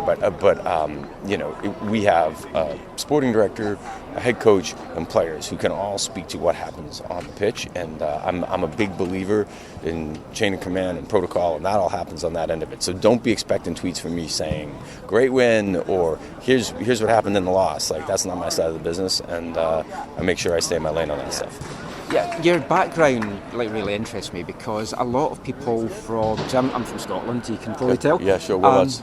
From Fife, so just north nice. Edinburgh. Yeah. I was born in St Andrews, so if you're a golf fan, you'll. And what's your team? Is it East Fife? East Fife. So they're third tier. Yep. So a small team. It's a lot different to here, and a lot different to what I was used to. And MLS to me is very different. But when I was growing up in Scotland, North American soccer was maybe not respected. Mm-hmm. Did you find, as an American going to Italy, for example, that you had a lot of barriers to overcome? Did I personally have a lot of barriers to overcome? Because folks say, he's an American, what does he know about the sport? No. In fact, I think what you get is so let me back up. Are North Americans better at the business side of sports than the rest of the world? I would say that there's a belief among non-North Americans that we are, my response to that is probably not, but we've been doing it a lot longer. So baseball became professional in the 1870s, the NHL and the NFL around 1920, the NBA in 1947. We've just been doing it longer, so there is a kind of an institutional knowledge and an expertise that North American sports executives tend to have that tends to be a little deeper and broader than maybe sports executives in other parts of the world. So when I went to Italy, and even when I went to France before that, and when I went to the UK, always in the professional sport, in roles in professional sports, there was a willingness to embrace the way North American sports operate. I think it's seen as more professional, more stable in so many different ways. Now, and so the short answer to your question is no, I didn't run into any headwind on that. How long have you been a soccer fan for? Like, when did you first get interested in the sport, and did you grow up supporting a specific team? You know, I didn't grow up supporting a specific team. When I was hockey for me growing up. So I'm a Bruins fan. And used to, which I know is a bit spicy in Vancouver. Yeah. No, I didn't grow up with a specific team. There just wasn't a specific team for me, right? But I don't know. I mean, once you're in the industry, since the early 90s, I've been following the sport, but with more and more interest as time's gone on. And also, you know, the football has not just in North America, but it's professionalized itself all over the world. And it's delivered itself through broadcast media in a way that, you know, didn't really exist 25 years ago. So the ability to actually watch the biggest clubs play in the biggest matches in the world, to watch the old firm, right, is like that just simply was not possible when I was a kid. Yeah. And today, you know, my kids are raised on it. So it's just everywhere. It's everywhere. In the most positive way. Yeah, I can watch my team live on a Saturday morning. Amazing. And right? It's like, would never thought that. Right. Thank you for your time today, Mark. It's a Michael, pleasure talking to you. Absolutely. And we'll speak again happy soon. to come on your show anytime you want to do it.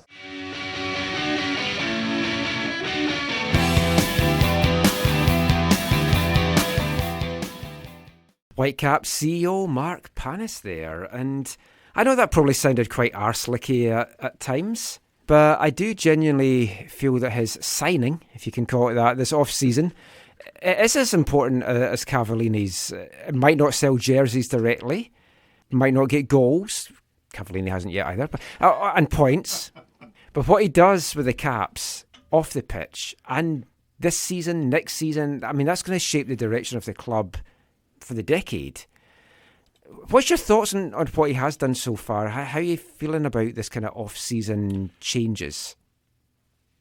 Yeah, I mean, clearly a lot of work still. I agree. You agree with your term earlier. He's a breath of fresh air, but it's easier to have a breath of fresh air when the previous air has been so poor. The air quality has been so poor that it's almost like you need to walk around wearing a mask. Yeah, I mean, he's doing things. They're trying things.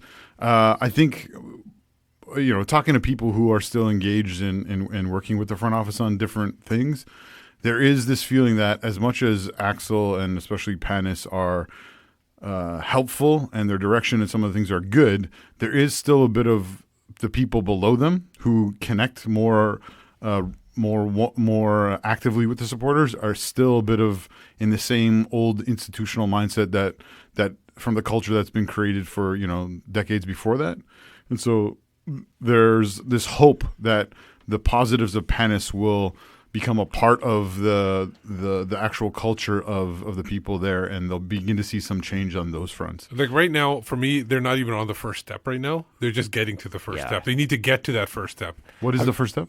Like the first step back to respectability. Yeah. They're right now. There's a lot of work to be They're done. essentially digging themselves out of the hole that's been been in so far. So they need to get to that first step, and then we'll worry about. Like I'm giving them a lot of leash at this point. Like you have to give them a lot right now because they just got to kind of undo all the harm. I don't want to say harm, but maybe you'll say harm. Well, no, I mean there has been a lot of harm done because there's a lot of bridges that need built between the fan base and the club right now. There are a number of people that I've talked to too, both supporters and football people in the Lower Mainland, who also feel like as much as this breath of fresh air is good, and you're right, Steve, they need to get back to ground zero so they can actually build something, that if for both Pannes and Schuster, if they're dealing with the exact same ambition approach, that they're eventually not going to be able to do much more than was done in the past. And that'll maybe not be a problem they get to till a year or 2, 3 down the road. But it's not just the people that need to change; it's the approach, and maybe the approach has changed, and we don't fully see all that. I'm seeing bits that certainly look like it's changed, or the culture. Yeah. And so what bits? What bits are you talking about? Just the engagement with fans. We've never had this kind of engagement. That's fair. Before. If somebody's, as I've noticed a number of times, that if somebody complains, and even if he gets tagged in, or whether he gets tagged in or doesn't, he'll respond to that immediately. Right. Totally. The public face is accountable now. You're right. Yes. Yeah. A lot, though, of the perception that supporters are going to have of the club, though, is also going to be dictated by what happens on the pitch. Yeah. So ticket sales will be dictated by that. If the team's not playing good or not making playoffs, fans are going to be more negative just in general about everything. But there's a lot of... This is a big job that Pannes has taken on. And a good example of that was last week when he talked about he is not used to being in a situation where there's tickets available the day before a season opener. Yeah. Because he was with the Knicks for years. When they were successful. Like they sold tons of tickets, and Serie A tickets were sold, and I mean, you've got your ear more to the ground than us, I think, with general supporters. Do you feel that the general feeling is that a lot of the disgruntled fans are being won over, or is everything that happened in 2019 with the women's scandal and the other aspects still looming large with a number of these people? I think there's a bit of everything, but I think a lot of people are happy with both, especially Pannes, and especially some of the things he's talking about in terms of his seeming accessibility via social media. So I think a lot of them are really happy with that. Yes, a number of them are, like you said, going to their commitment or their connection is going to be based on results. But I also, one of the things that is unfortunate, and this is not just where I've been at for the last couple of years, but I've seen it more and more with other people, is within the supporter community, there's a lot of people who've done the heavy lifting who now aren't doing heavy lifting. And the only thing they care about going to the football is hanging out with people they care about. Mm-hmm. So it's not even about the winning or losing. It's about going to hang out with their friends, and that's a place they traditionally hung out with their friends and had a good time. So they continue. It was always like that Swan Gar as well. I mean, it was just a great place to hang out before the game, during the game, after the game, and a lot of good, long-lasting friendships we've made and other folk have made from those times. So there's some people who are just doing that, but it's been more dire this offseason in terms of there's some people just so you know, I'm only going because you are going. If you guys are out, I'm not going to this anymore because of X, Y, and Z. I do think a lot of that, again, can change if there's a winning team on the pitch. And I like some of the charity initiatives, like Jake Nerwinski is doing one for children. Andy Rose is doing one for diabetes. Yeah. Russell Tybert's doing Aboriginal stuff. Yep. First Nations, yeah. That's all great. And it doesn't just feel like it's a cynical marketing ploy. It feels like these three players genuinely care about these causes. And we know they do, especially in Andy's case, because he is diabetic and stuff and things as well. I mean, last bit in this, is there anything you'd love to see the club doing? Community outreach, game day experience, ticket deals or promotions that they're not doing just now? Or anything you think they should maybe be trying to tap into to get the fans back? Yeah, I mean, it's good that there's a GA section now, and we've talked in the past about some of the reasons why that happened, and more so off air, we've talked about the reasons why that happened. But keep the flags down, the boys. Yeah, shut up.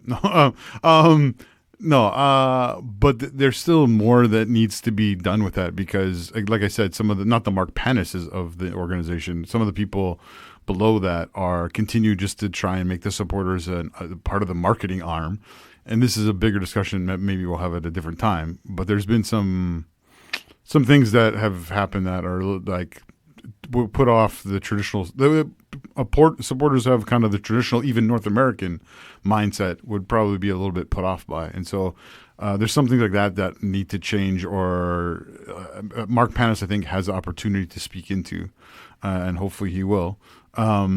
I mean, I think this is their goal is to get people into the stadium. So this is one thing I know. They asked for feedback after the first game, and I know some people who gave feedback just said you can't want support to happen before the game and then like blare the music where like people are deaf. That's been a problem for a couple of seasons though. The And music's been so loud. And I get it's a bit of chicken and egg, and I get that the players want some kind of upbeatness for their warm-ups, and the players are the ones, from my understanding, who choose the songs. Yeah, I actually spoke to Nate about the players' choice of music on Spotify and offered to introduce him to Scottish rap. He said no. Right. But if you really wanted to develop that culture, there's more. I think there's more that can be done there. Yeah. A lot of good talk there. We'll just finish this section with a tweet we've just got in from No Good Boyle, who said, "This disgruntled Whitecaps fan has been won over by Pannes for what it's worth. Just needed the club to show it gives a shit about supporters. Doesn't take much." Well said. Anyway, we'll be back with some MLS chat after this. Hi, I'm Ryan Raposo, and you're listening to the AFTN show.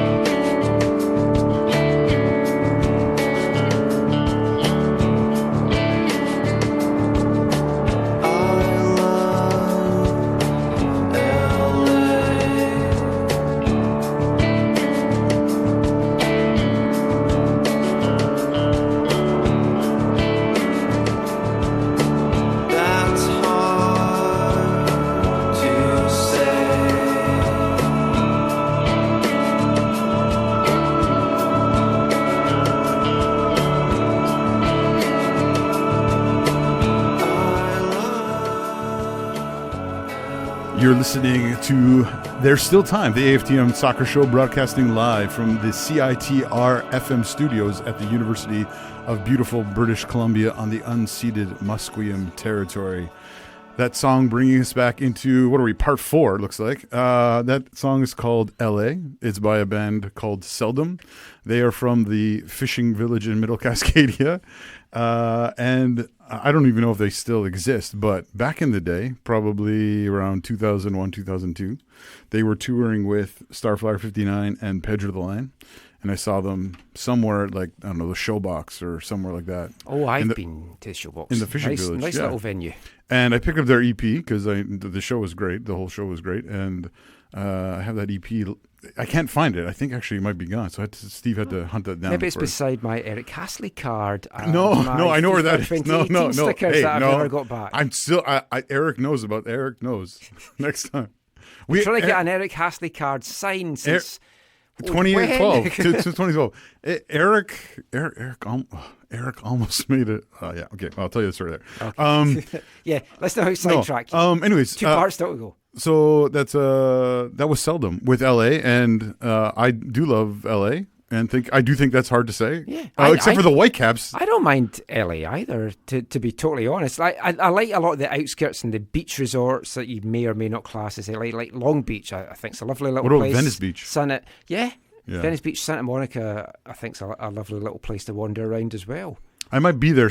I might be there hanging out with Corona and his virus soon. But Joe, will you be allowed to land? Yeah, I don't know. We'll see what happens. But it was a crazy week in MLS, including games in LA, not just the Whitecaps. But 2 games in LA. 2 games in one city. Well, one was Carson. Right. It's not really LA. Right. They're just LA by name. So should we run through? Yeah, why not? All the games. Most folk maybe didn't see a lot of the action because after me praising TSN last week for showing so many games, they only showed 4 this weekend. What was it last week? 6? Oh, more than that. I felt I was watching MLS games all weekend. I think it was about 6. It was like there was 4 3 on the Sunday. Were there? Yeah. Oh, then there were 4 like on Saturday. 4 or 5 on Saturday. No, there were 4 on Saturday. So there was 7, and they're down to 4. Yeah. The 2 games today, TFC and Whitecaps on Saturday. The other games were shown on DAZN, which I've got, but still. Montreal was the only game I had no access to because of that. It's on the TVA, and I don't know how to get that right now. Oh, I'll show you some nefarious ways. I don't know how to get it legit. Oh, I'm trying to stay legit with the football watching. We'll talk. But yeah, if you didn't have DAZN, you wouldn't have seen a lot of these. So if you want to see the highlights, go to MLSsoccer.com. great highlights. If you've got DAZN as well, they have like short highlights for 2-3 minutes. Did you as well see for each game? Corrigan was tweeting at DAZN saying that last week not all the games were available to watch, and specifically the two of the three Canadian games.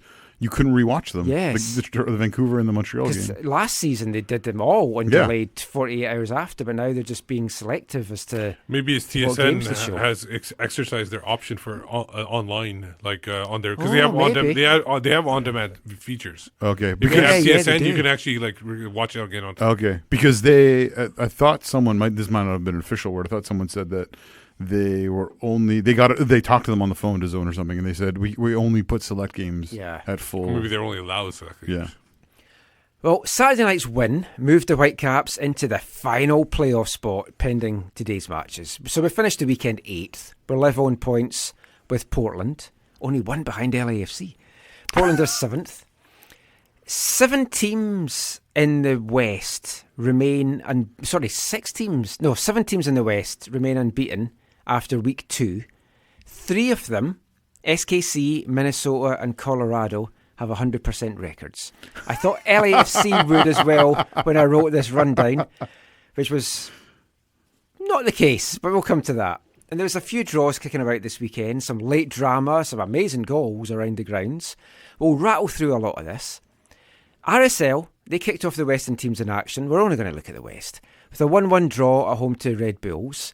Second draw of their campaign so far. Red Bulls looked home and dry with the 3 points after Christian Caceres fired a long, low-ranger past Zach McMahon. Did not look good on that shot. No, he did not. But that's the only goal he let in. Douglas Martinez thought he'd equalised in the 70th minute, but was ruled out by VAR because he'd headed the ball onto his hand on the way to the net. So that was right enough. But the Salty Ones got a point with a dramatic 91st minute equaliser. The Krylatch. Yeah, headed home. Good finish. Release the Krylatch. Krylatch. I think it was probably maybe a fair result. But anything where Deadbull drops points, you got to be happy. Anything where Western Conference teams drop points, I'm happy as well for the Whitecaps point of view. I would have been happy for Salt Lake to take all 3. But if you thought that was a late leveller, Dallas in the match that Zach couldn't see legally left it even later at home to Montreal. The Impact went 2-0 up after Maxi Ruti scored a second half double. No celebrations. No. Didn't want salt. No. Ondrasek pulled one back for Dallas in the 83rd minute before the Impact blew a 2-goal lead again, because they did that in the CCL down in Costa Rica and Saprissa. Pepe finished off a bit of a scramble in the box. Rodriguez Pepe, is that what? Yeah. 96th minute. I mean, conceding a goal then is just like heartbreaking. But there was 97 minutes played. It wasn't like TFC last week. They conceded it after the time added on. Yeah. Now, Rudy obviously didn't celebrate, like you said, but what percentage of people in Dallas even knew that Rudy was a player? Well, it was. Give me a percentage. It was in there. 5%, Steve. So one person. Yeah. Steve, it was in there in front of their, and I quote, supporters and down there, the Beer Guardians. They're like, oh, he's not very happy. But okay, so yeah, it was not ideal for Montreal, but still a road point, and still, Mon Ami TT has not lost a competitive match for Montreal. 3 draws and a win. I've been surprised by Dallas because I thought they'd be right down the bottom. And it's obviously very early days, but I mean, they're unbeaten so far. I want to just applaud him for showing up for the game last week because it was on artificial turf. Now, of note in this Dallas-Montreal game was the performance of former Trinity Western, TSS and Cavalry FC player Joel Waterman. But especially TW. Oh, I was going to say particularly TSS. He only played one season there. Yeah, I was going to say he was developed. Cavalry. He was developed by Langley clubs in TW. Oh, just like the Whitecaps didn't develop Alfonso Davies. Yeah. Anyway, it was a very solid outing for Waterman again. And it's led some to speculate that he could be in the mix for a national team call-up, which is amazing, really, considering he was really brought in for depth, and he's only playing right now because of injuries. But he seized his Is he young enough to be the Olympics, or no? I don't know what it is. No, I don't think so. Oh, okay. Probably, no, he won't be. He'll be over 23. But I mean, he's had a great start to his career, and I'll be honest, I didn't think too much of him when he was with Trinity Western and TSS, but he surprised me at Cavalry, and he's really surprised me at Montreal so far. Yeah, I mean, I think his time in the CPL, his 1 year in the CPL, I think was really, really helpful for him. Fantastic development. For him to go to the next level. Oh, the next level. He's admitted MLS is a different level from CPL. The next level. We got him. No, to go to the next level as a player. And I think he's gone to a next level as a player. We'll cut that about a player. He's in a lower league with an American league. Yeah. Oh, sorry, a same level American league. But let's not get into all that. There's been a big Twitter debate that I happen to be part of without being part of. Oh, one of those. It's always great when you come back to your Twitter. That noise, in case anyone wondering, is for some reason right now, Steve felt the need to pure out his hand. Well, he was scratching his balls. That's fair enough. Minnesota, they headed to San Jose, talking of places where you might want to kind of like put some hand sanitizer on. And they put in a 5-star performance, or at least they scored 5 goals. They saw off the Quakes 5-2. Some horrible defending in this one, mainly from the Quakes. Aikapara ghosted past 4 defenders to head home the opener. The Quakes did tie it up from an Eriksson penalty, which was given on VAR, but then Mini took over. And it was 4-1 and game over by half-time. The pick of them being a long ranger from Gregis, but not the best long ranger from this weekend. That's still to come. The lack of marking, though, and the weak goalkeeping, it could be another long season for San Jose. Does Opara have some kind of advantage with heading, considering he wears the helmet? He gets more on the ball or something like that? Is this a Cowboy Bob Orton thing where he's going to wear the cast the whole time? It didn't really help Petr Cech, though, with his headers. Possibly. Last week's Caps conquerors, SKC, they routed Houston 4-0. Another season where the Dynamo look like they just cannot play on the road and away from home. And you've got to wonder what it's going to take to turn that around for them. Pulido made it 2-2. A good signing from Liga MX. Nice scorer. Leading scorer. Underrated. Yeah, underrated player. It was a nice finish as well to open the scoring. Espinoza, Kinda, Shelton also on the score sheet. Pulido got an assist and is looking a great addition for KC. You've got to hope Cava can get himself up on those levels soon, and I think he will. I think once Cava gets that first goal in MLS, he will. All jokes aside that we've been making. But KC on the whole looking impressive. Maybe Steve was right about them. I'll clip that for later. The Caps' next opponents, Colorado Rapids, they kept their 100% start to the season. 2-1 home win over Orlando. Who doesn't beat Orlando? Lovely long-range strike, another one, from their Danish signing this time. Younes Namli opened the score in the 64th minute. He looked impressive, actually, throughout the whole game. And the Caps cannot allow him to run at the defence like Orlando allowed him to run at theirs when they meet up next week. Chris Mueller tied things up with 8 minutes to go for Orlando before Drew Moore, another late goal, 90th minute this time for Colorado. In his return to Colorado. Yeah, rising home. A great header, actually. Really well taken. Unchallenged as well. Something else the Caps obviously need to watch next week. I'm sure they'll be watching that game tape closely. Because in the first 2 games, the rapid set-piece delivery and just general crossing has looked top-notch. And Kai didn't score in this game. So he usually gets one every 3 games. So he'll be fired up next week, you know that. And Nico, if he gets some time. Yeah. Now, Seattle. Corona hit Seattle and Columbus, played out a 1-1 draw at the heavily sanitised Clink. Jizzy Zardes, I don't know if that's why they had to sanitise it, he jizzed everywhere for the crew in the first half, firing them ahead before the Sounders thought they had tied it up, only to have another goal for the second week running, struck off by VAR. This time it was Ibarra, rightly, again. But they did earn a point, 79th minute, Rui Diaz penalty, literally after an awful handball in the box. It was an awful handball by awful. He just stuck his arm out. I don't get this with defenders. It would be nice to have a striker like Rui Diaz in your team. Yeah. Now, today's action kicked off with the third Cascadian team, the Portland Timbers, taking a first half lead and a lovely strike from Diego Valeri. Now, that turned out to be the only goal of the game. But then Valeri was pulled off in the 60th minute and he did not look best pleased. I think, though, that is probably going to be his role this year, to maybe play an hour and then get some relief to come on. It was the first Timbers win in March, apparently, since 2017, because they've really, really struggled to get points on the boards in the first month of the season. Well, last year they didn't play in Portland at all. But just in general, they've just not... Oh, I understand that, but last year they didn't play at all. Well, that goes against them. Yeah. Now, Taylor Twellman kept going on for a bit in the second half about how the atmosphere at Piggy Park is not as intimidating as it used to be. Well, it was Abe's last game. It did feel a bit subdued, to be honest. And I've never really thought that when I'm there, because it's always loud and stuff. But after he said that, you're watching them, and it maybe isn't as intimidating as it once was, and folk know that they can go there and get points. Because I think they've gone from kind of like a hardworking, tough team to a really skilled team. And maybe that's just not the intimidating part. Like, they're not really overly skilled, but they're kind of like middling in between. I mean, it's like the Galaxy. You look at the Galaxy from years ago when Keane was there. I mean, and before that with Beckham and everything. That was a team you thought, oh, I don't want to go to LA and face that. Formidable. Now you look at this thing and you're like, huh? Yeah. The goal in this game was some poor defending by Eric Miller at right back, who kept Villeri onside. He was the guy that I said might have been a good backup to come here. Yeah, so maybe not. But it was well taken by Villeri. Oh, it was well taken, but it was just really poor defending. And lucky for them that stood up to be the game deciding moment of the match.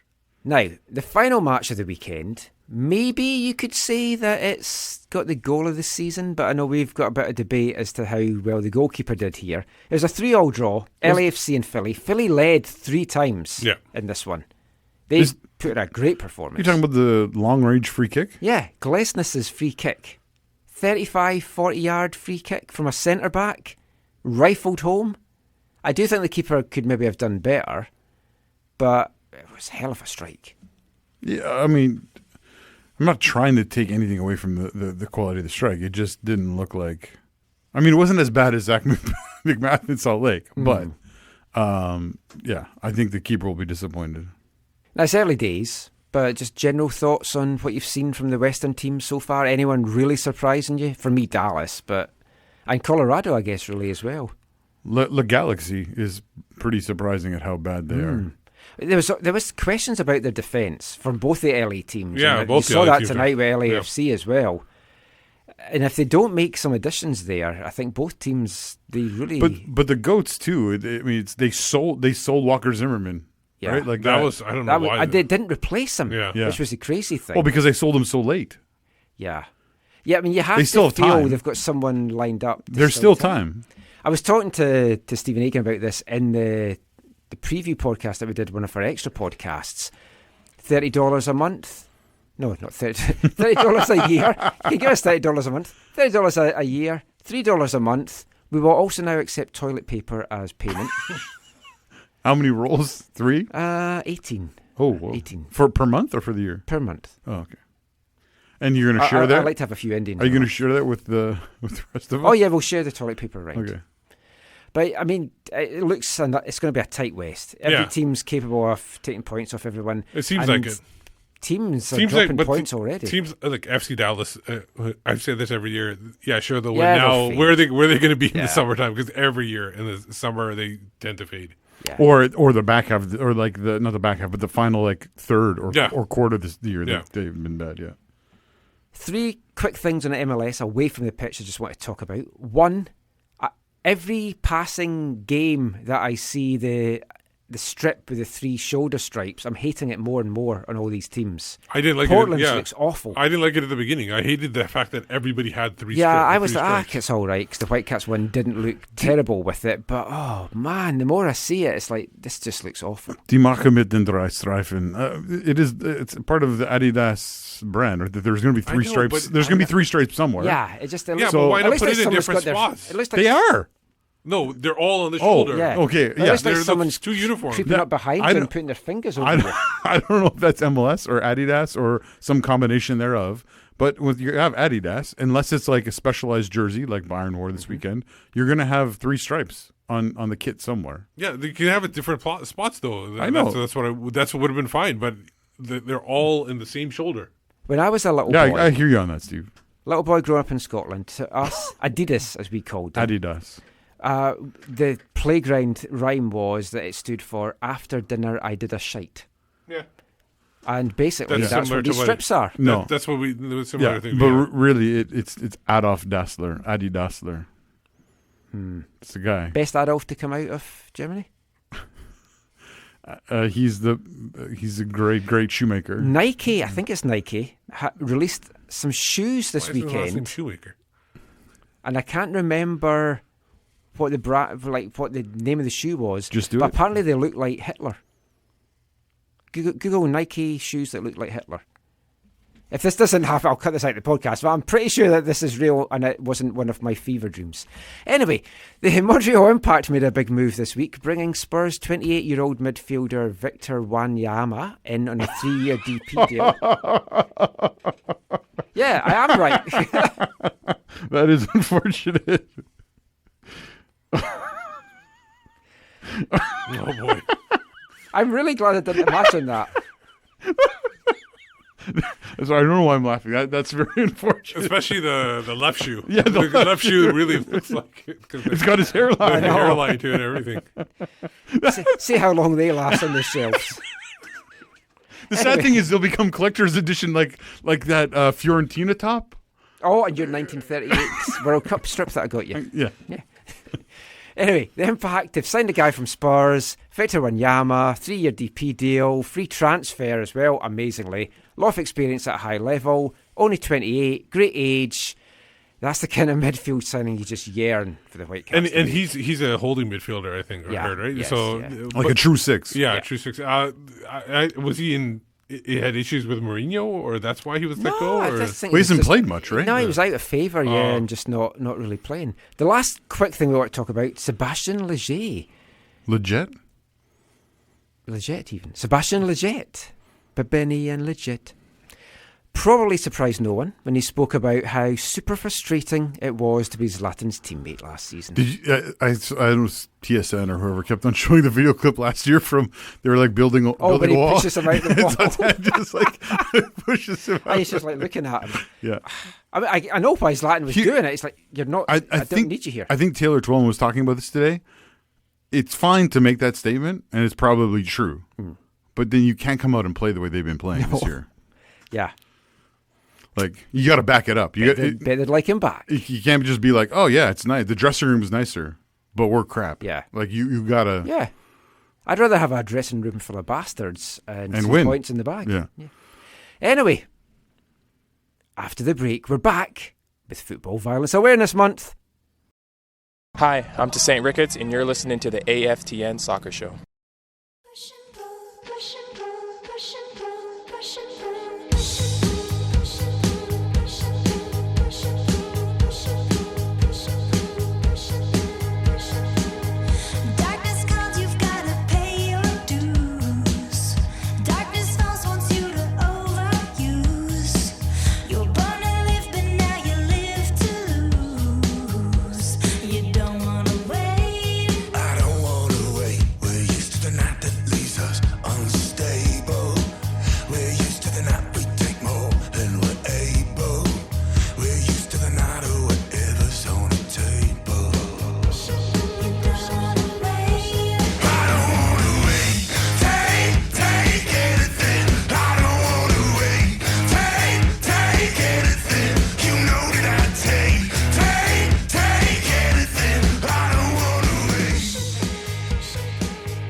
Oh yeah, that was July Talk.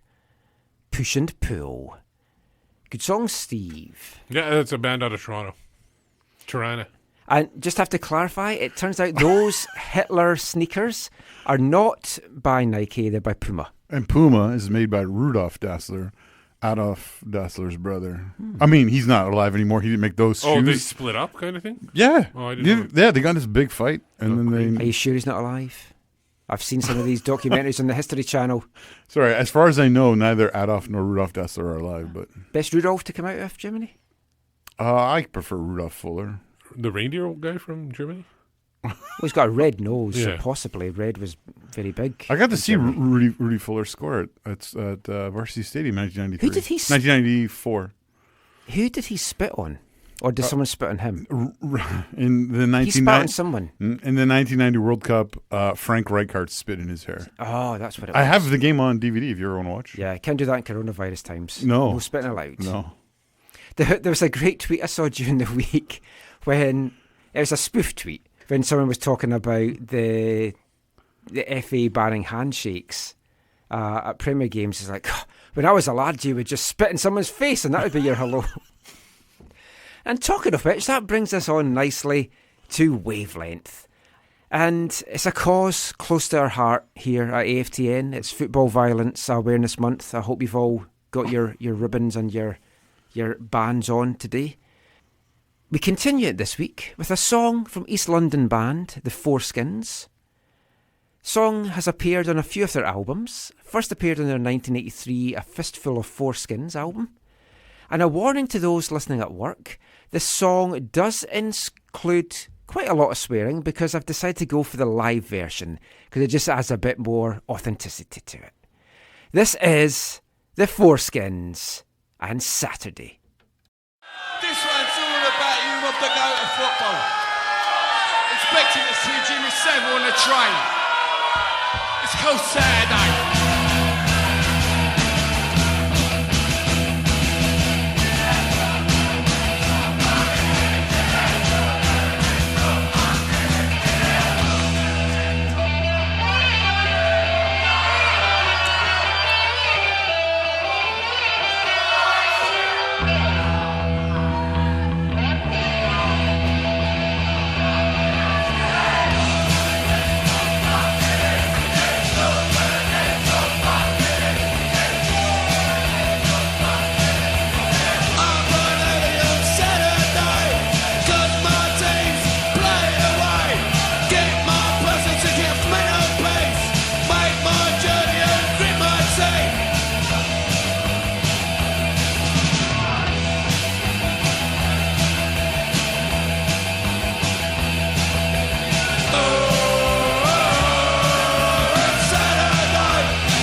It's Saturday by the Foreskins there. A band very big in the London football scene. Maybe not so much with Tottenham fans, but most of the other ones, I'm pretty sure they are. But now it's time for BC Soccer Web headlines. And not a foreskin in sight, I am sure. BC Soccer Web headlines is brought to you in partnership with bcsoccerweb.com, your one-stop site for local, national and international news, reviews and everything you could shake a stick at. Check it out, bcsoccerweb.com. Great website. Steve loves it, and he's been perusing it for stories this week. Yeah, obviously, big news was the coronavirus. We already talked about that, so let's go on to some other news. Portugal. Authorities have conducted extensive raids on Wednesday as part of an investigation into suspected tax evasion in soccer transfers. The premises that they were targeting were soccer clubs, agents, and lawyers. More than 180 police officers, 101 tax inspectors, and 16 magistrates took part in the operation. They're investigating transfers and other deals since 2015, and the authorities are looking into whether tax evasion and money laundering occurred. So it's a pretty big... And Portugal's really... And Portugal and Spain both are really into like doing these raids, and for example, we had all those players and coaches in Spain about the I never had cover fees. Well, a lot of them that, yeah. settled out of court. They paid the fines and stuff like that. Spain's good for that. Yeah. In Scotland, actually, one of the Hamilton Accies youth coaches got arrested for match fixing as well just a couple of days ago. All basically around him getting a yellow card when he was a player in 2018, and they've been investigating it for 2 years, and they've got evidence now to charge him. Well, speaking of yellow cards, German soccer is going to be testing the sin bin sanction for a second yellow card. Like that. They're going to be on Friday. It was agreed that they're from its local division in central state of Hesse to test the measure as a pilot project. Test phase will start next season at the district league level. That's the 8th tier and below for both men and women. A player with a yellow card will be sent off for a specific time only before being allowed to be on the field if he is shown a second yellow card. So a player with a yellow card will be sent off if they get a second yellow card. Only a third yellow card will lead to a red card as automatic sending off for the rest of the game. Yeah, Hesse, yeah. This is interesting. This is like reminds me of youth sport. I remember playing like in community leagues and coaching high school and stuff that there were some offenses or whatever that people would be like, you'd have to take a player off. I think in high school, I don't know if it was like actually in the rules or it was just like at the manager's meeting, they're like, if your player gets booked for certain kinds of fouls, you need to take him off for 10 minutes or whatever. Your team wasn't down a man. But because you had multiple and I think subs. Remember MLS preseason, they don't like the teams don't want even the opposing teams. They don't want a team on the opposition player to be sent off or anything like that because it messes up. They wanted to be training with a full 11. Yeah, but I mean, do you want to be pulled off for 10 minutes? No, only if it's halftime though. Tough to get your energy back for the rest of the game. Yeah. So last story we have here: Tim Howard is crossing the line and going back on the pitch. As he's joining USL side Memphis 901 I FC. thought he had retired. Yeah, he's coming out of retirement. Isn't it 911? 901. Howard has been sporting director and minority owner of the club, but will now combine those roles with his new one as a player. So instead, that's if I bought a club, I'd be playing as well. It's effective though. If he's the goalkeeper, he could be yelling, "Say, if you don't get in that position, I'm transferring you out of here." What could go wrong with this? His statement was, since my retirement in October, my obsession for football has grown. Why, he hated it before? Yeah, I don't know. The desire to win continues to drive me. I love to play and I love to compete. Well, he was with Colorado. This gives me the opportunity to do both. So it's a bit, like, I think it's just more of a stunt to get people in. Maybe the attendance What is not level is this? USL what? Of USL. Then. Oh, actually, talking of USL, give a big shout out to Alan Koch. His Colorado Switchbacks, he won his first game yesterday, 2-1 in the season opener. Well done, Alan. Looking forward to following your results this year. They are USL Championship. So the second level. Oh. That's why they said he's minority owner. Oh, so he's playing a level above Breck Shea. Yeah, and now players, Tim Howard, number one goalkeeper. He's playing a level higher than Breck Shea, yes. That's a phrase that's not been used for a while. Tim Howard, number one goalkeeper.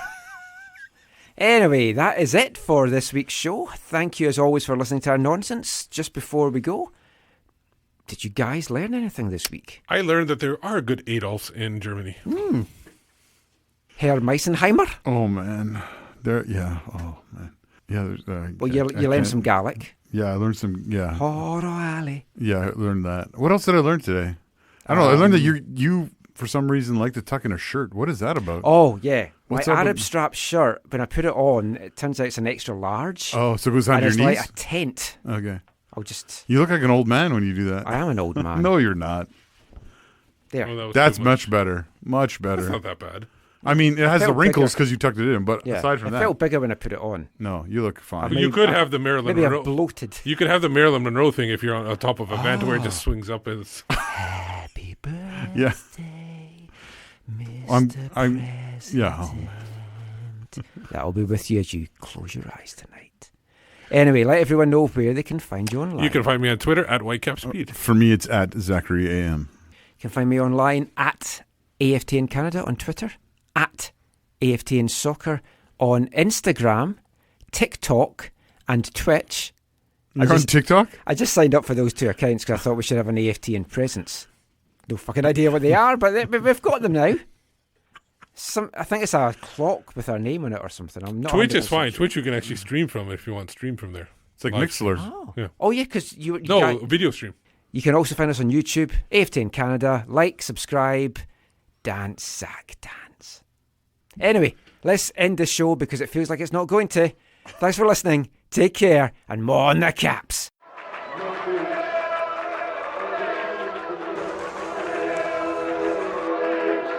Going to your first match is an experience you never forget. The atmosphere of what's going on around the pitch looks beautiful and you always look and go, wow, I'd love to play here one day. If you get the bug, it's going to stay with you for life.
AFTN.